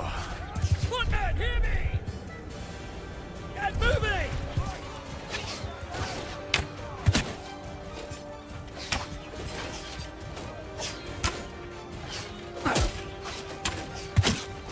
Why is there a ladder on the outside of the castle?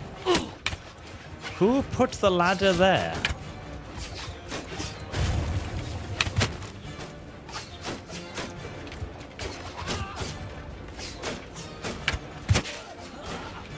Did you put it there in case you needed to be closer to the enemy?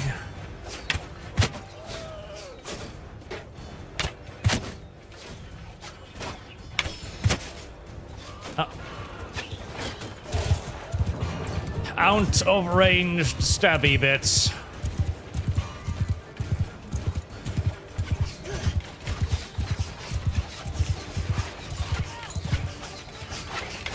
Unfortunately, without 1,000 javelins to melt the absolute shit out of the infantry, and the Finians, the Finians are doing a decent job. They're tossing out some arrows here and there, definitely, doing some damage certainly, but I miss my 1,000 javelins right about now.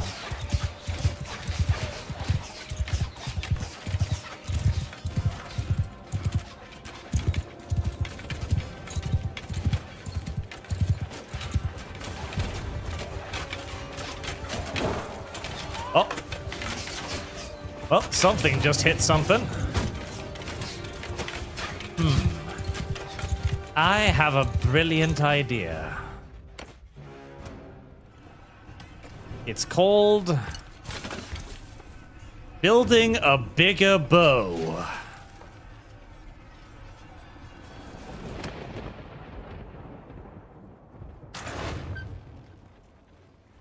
If catapults are effective, then surely a huge bow will also be very effective.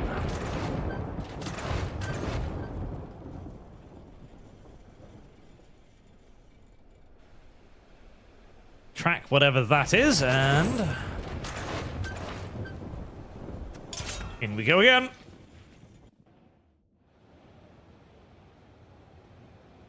Right, and it's positioned exactly where I want it to. Lovely.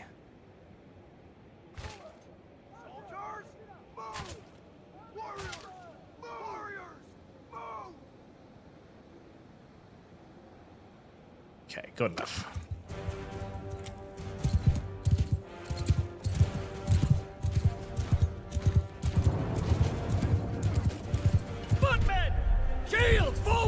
shield wall for the footmen.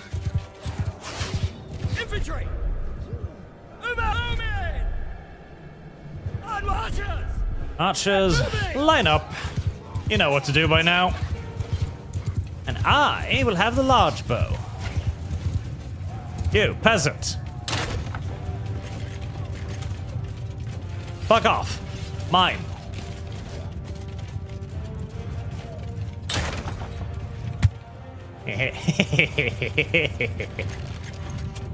Ah.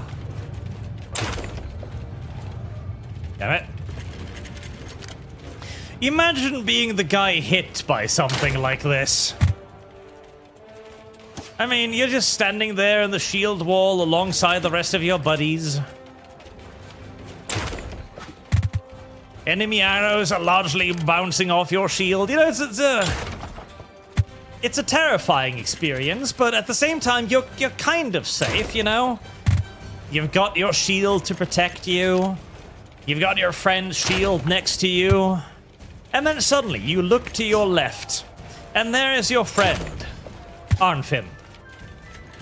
As just a 10-meter-long shaft of wood the size of your fist impacts on his shield, ripping straight through it and his body at tremendous velocity.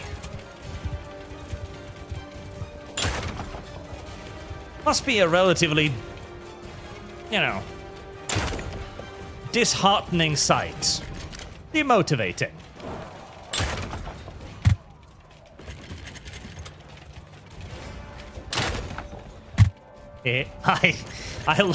I like the little noises it makes, like. But oh, a youngling, Jesus! Oh, I'm out of arrows. Fuck. Well, horse, horsey, come here. I wish there was a call horse button. Horse, don't kill yourself on the spikes. Jesus Christ, calm down. You stupid fucking animal. Dumb horse, no! Yeah, fine, I guess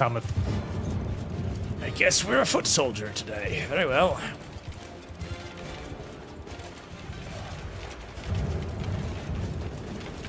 Right, 144 melee dudes left. We might need to go for it at this point.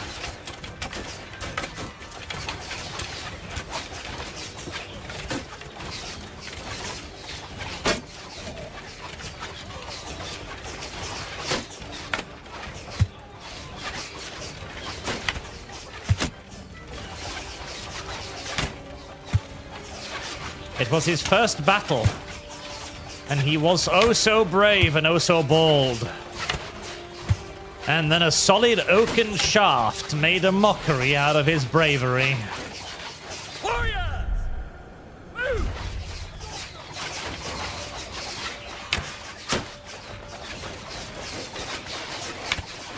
It does not matter how brave a youngling is. No amount of bravery can protect you against a lightsaber. Or a 2-meter-long shaft of wood. Either way, the youngling dies.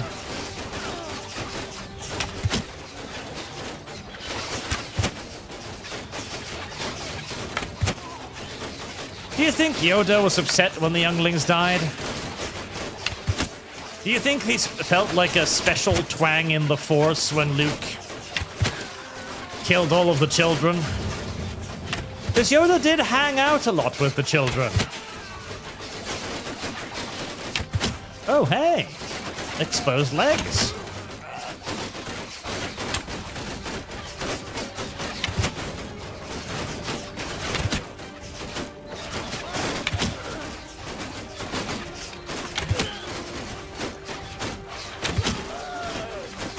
I have become Lum Lum, hunter of feet. Infantry! Shoulder to shoulder! Footmen! Move! A bow. Infantry! Forward! Soldiers! Get moving! Footmen, hear me! Move out! All right, boys. You know what we gotta do. At them!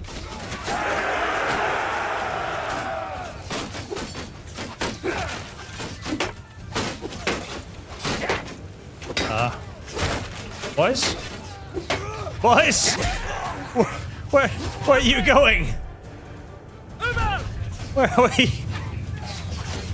Oh, where are you? Oh, Jesus. Well, on the bright side, that actually did bait out a bunch of them, so there's that.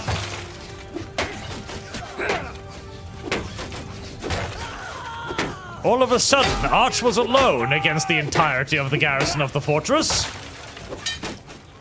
And Arch felt his own bravery begin to wilt a little bit. Engage! Right, where are you going?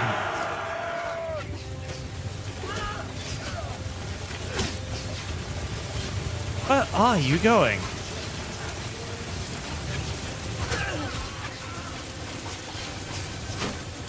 Apparently, they've all decided that we're supposed to go through the other opening. I see. Okay. Alright. I don't know why you wanted to drag yourself past more archers that haven't been neutralized, but okay. I pay these people's wages. I feed them food, I give them horses, I upgrade their gear. And the moment I need them to follow me into glorious battle, this is the thanks I get. Better make this our account.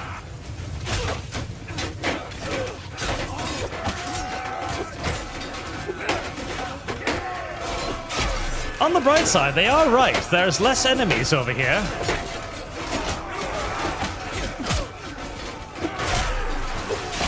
Ah, more younglings. Hurry, kill the younglings first. They're the worst at defending themselves. Unironically true.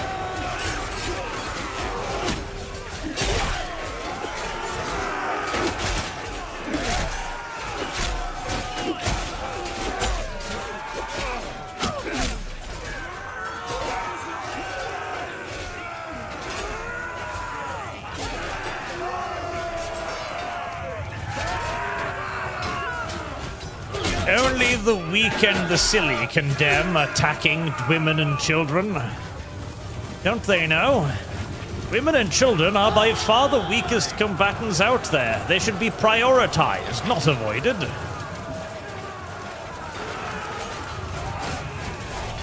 Imagine the rapid decrease in the enemy's combat potential if you take away their women and children. Not to mention, have you seen the morale damage that large quantities of butchered children on pikes do to enemy formations? Nothing disheartens a defender quite as much as seeing their relatives turned into festive or Christmas ornaments.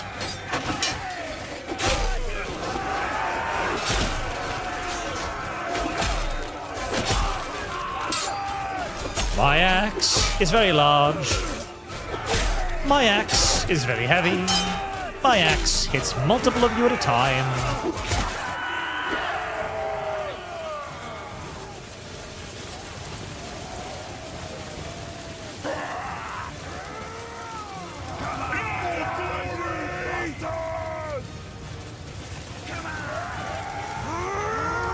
Let's see. 43 dead, 31 wounded. I mean, if they'd decided to attack the original hole instead of the secondary one, it would have been even cheaper, but... good enough for government work.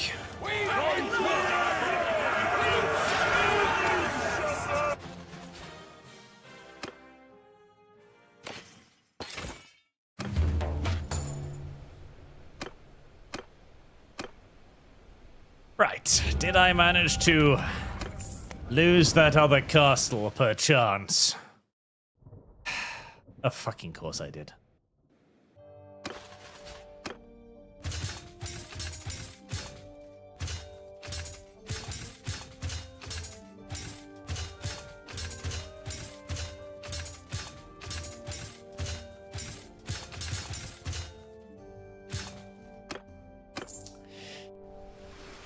It is difficult to be the king when one is surrounded by retards.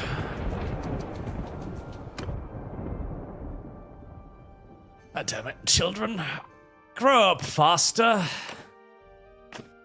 Please. I need you to conquer places for me.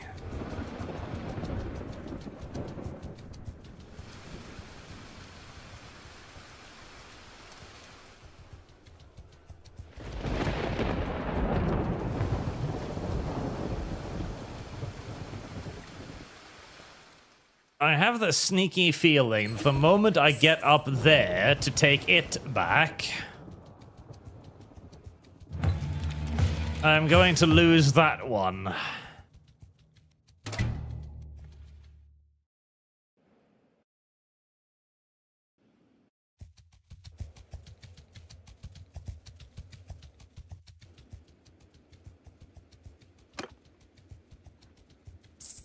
Owner of Tarcliffe Castle.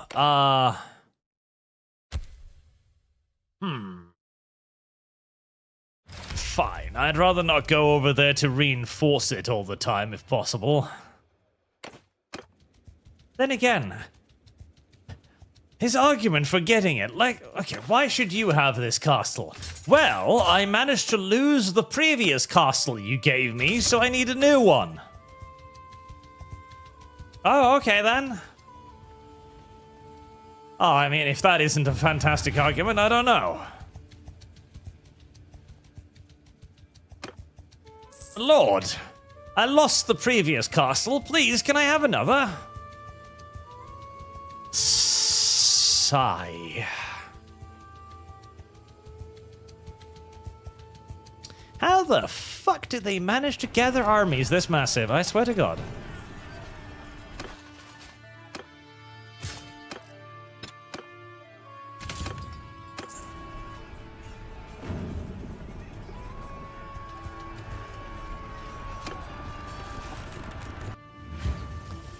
Well, hopefully it'll be another opportunity to capture some enemy lords and set them free again. In the hopes that if I do that enough times, eventually they'll go, why am I even fighting for this retarded lord of mine? All he does is get me captured, non-fucking-stop. Warrior, moving, riders. I could just befriend my abuser instead. Oh, it's a fucking Stockholm system sort of situation. This man, he keeps beating me and my family. My wife, sisters, brothers, extended family, relatives. He beats all of them. Constantly. With a stick. Move in. Move, hear me. And I can't seem to do anything about it. Horseman. Well, Forward. my only option then is to become his slave.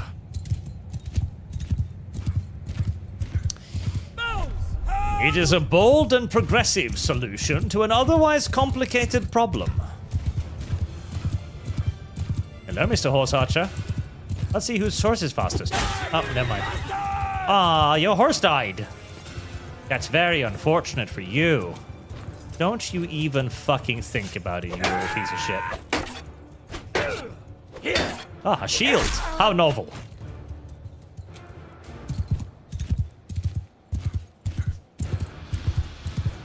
So, you're gonna come over here, or you're gonna huddle together for warmth over there? Alright, you're coming. Good.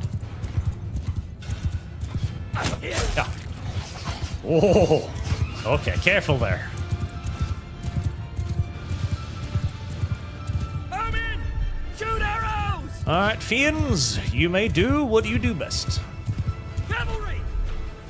Together, form a wedge.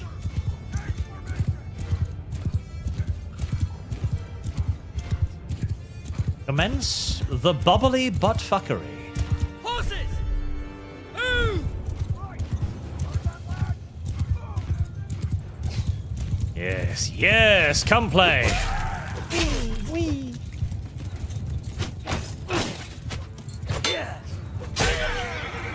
I feel like you should give the Nords some cavalry. You know, it can be shit, it can be basically just bandits on horses, but They should get some cavalry. Ow, ow, ow, ow, ow, ow, ow. Okay, pinch too cocky there again. Just a tiny little bit.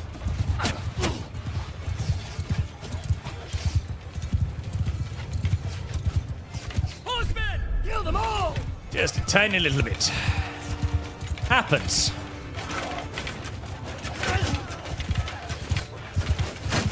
I realized I'd made a mistake when I saw the first crossbow pointed at me at point-blank range. Warriors! That was the moment that Arch knew that he had indeed fucked up a little bit and needed to get the hell out of there.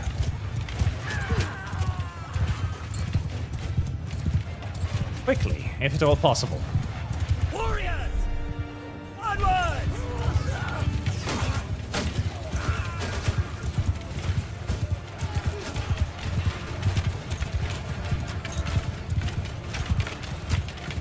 Right, the cavalry is having fun with the archers, although with the sheer number of crossbowmen and other shit over there, they are actually going to take some fairly decent damage from all of that.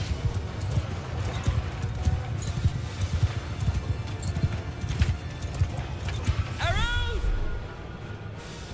Move!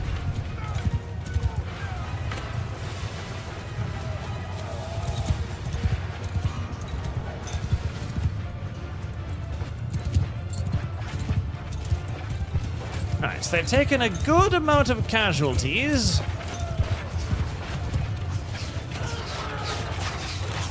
And I've still got ammo to spare. Quite a lot of ammo to spare. Archers! I think we might Hear me!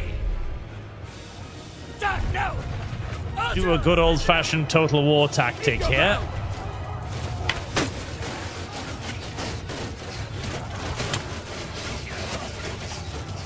And pin the enemy up against our archers and the infantry.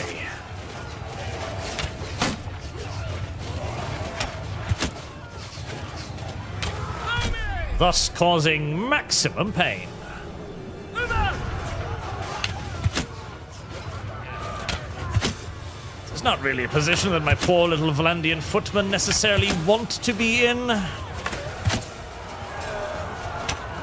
as they're not really designed to stand up to Norse troops in toe-to-toe combat, but with enough archers backing them up. Oh, the biggest problem is the fact that my cavalry have not been doing well against their archers. I was kind of hoping they would just charge in and murder all of them. But because of their little thing of wanting to run in and then retreat and then run back in, they've been doing a lot less well than I'd hoped. Oh, yep. There I went.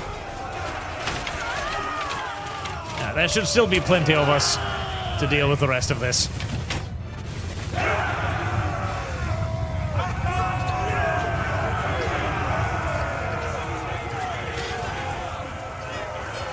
Alright, a pinch on the expensive side.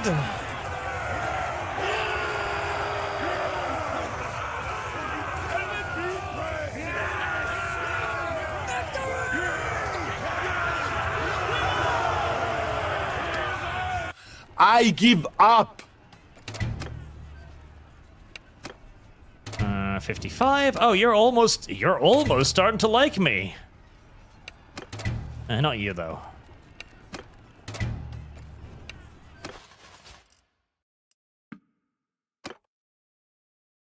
I'm starting to get friends amongst the enemies. And if all I can do is hand them like 6 million gold, maybe we can be friends. Oh, there's the next army already coming in. God help me.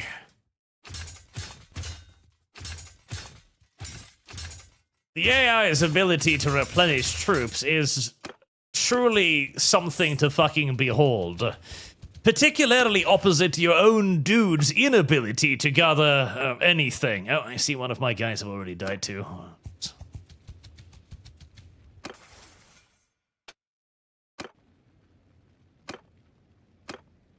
I really want to take back that castle before ending this war, but I'm slowly being whittled down of dudes.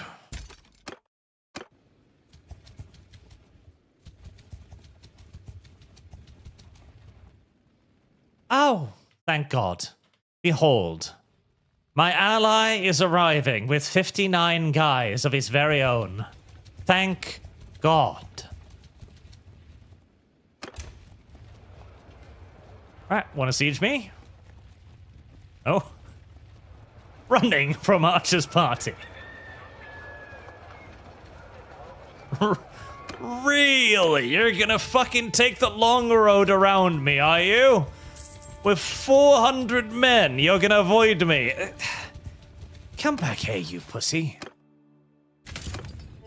Jesus Christ, you call yourself a man. Halt this instant. God damn it. Time for me to pussy out.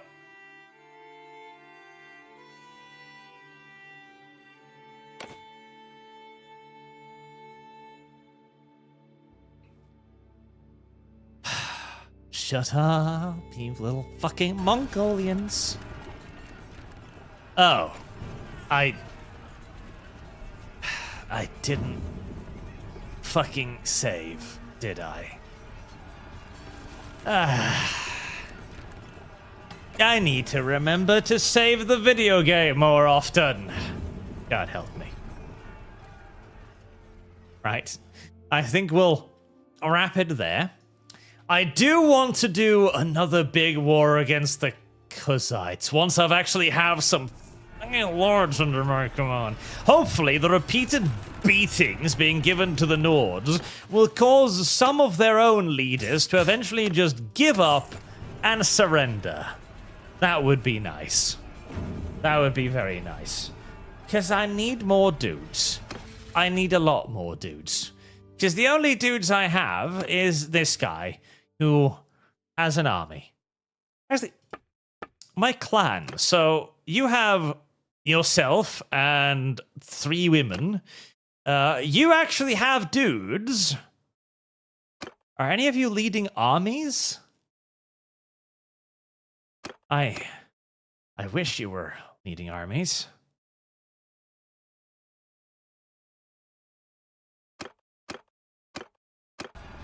Lazy fucking horse.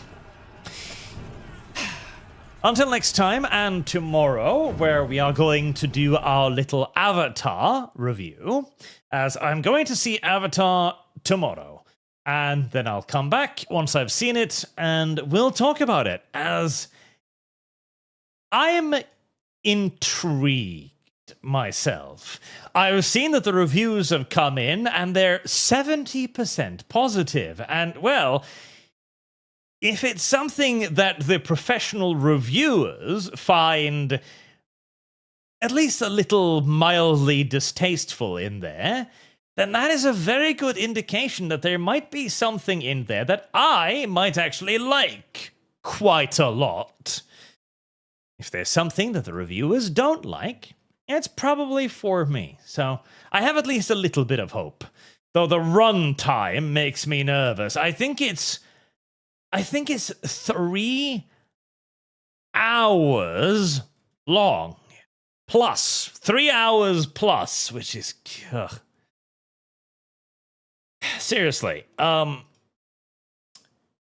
Do we really need movies that are 3 hours long? Is that necessary? Has there ever been a movie that has benefited strongly from 3 fucking hours? We'll see. We'll see. Until then, thank you for watching. Thank you for your generous donations. And I'll see you all again tomorrow, chat. Have a good night.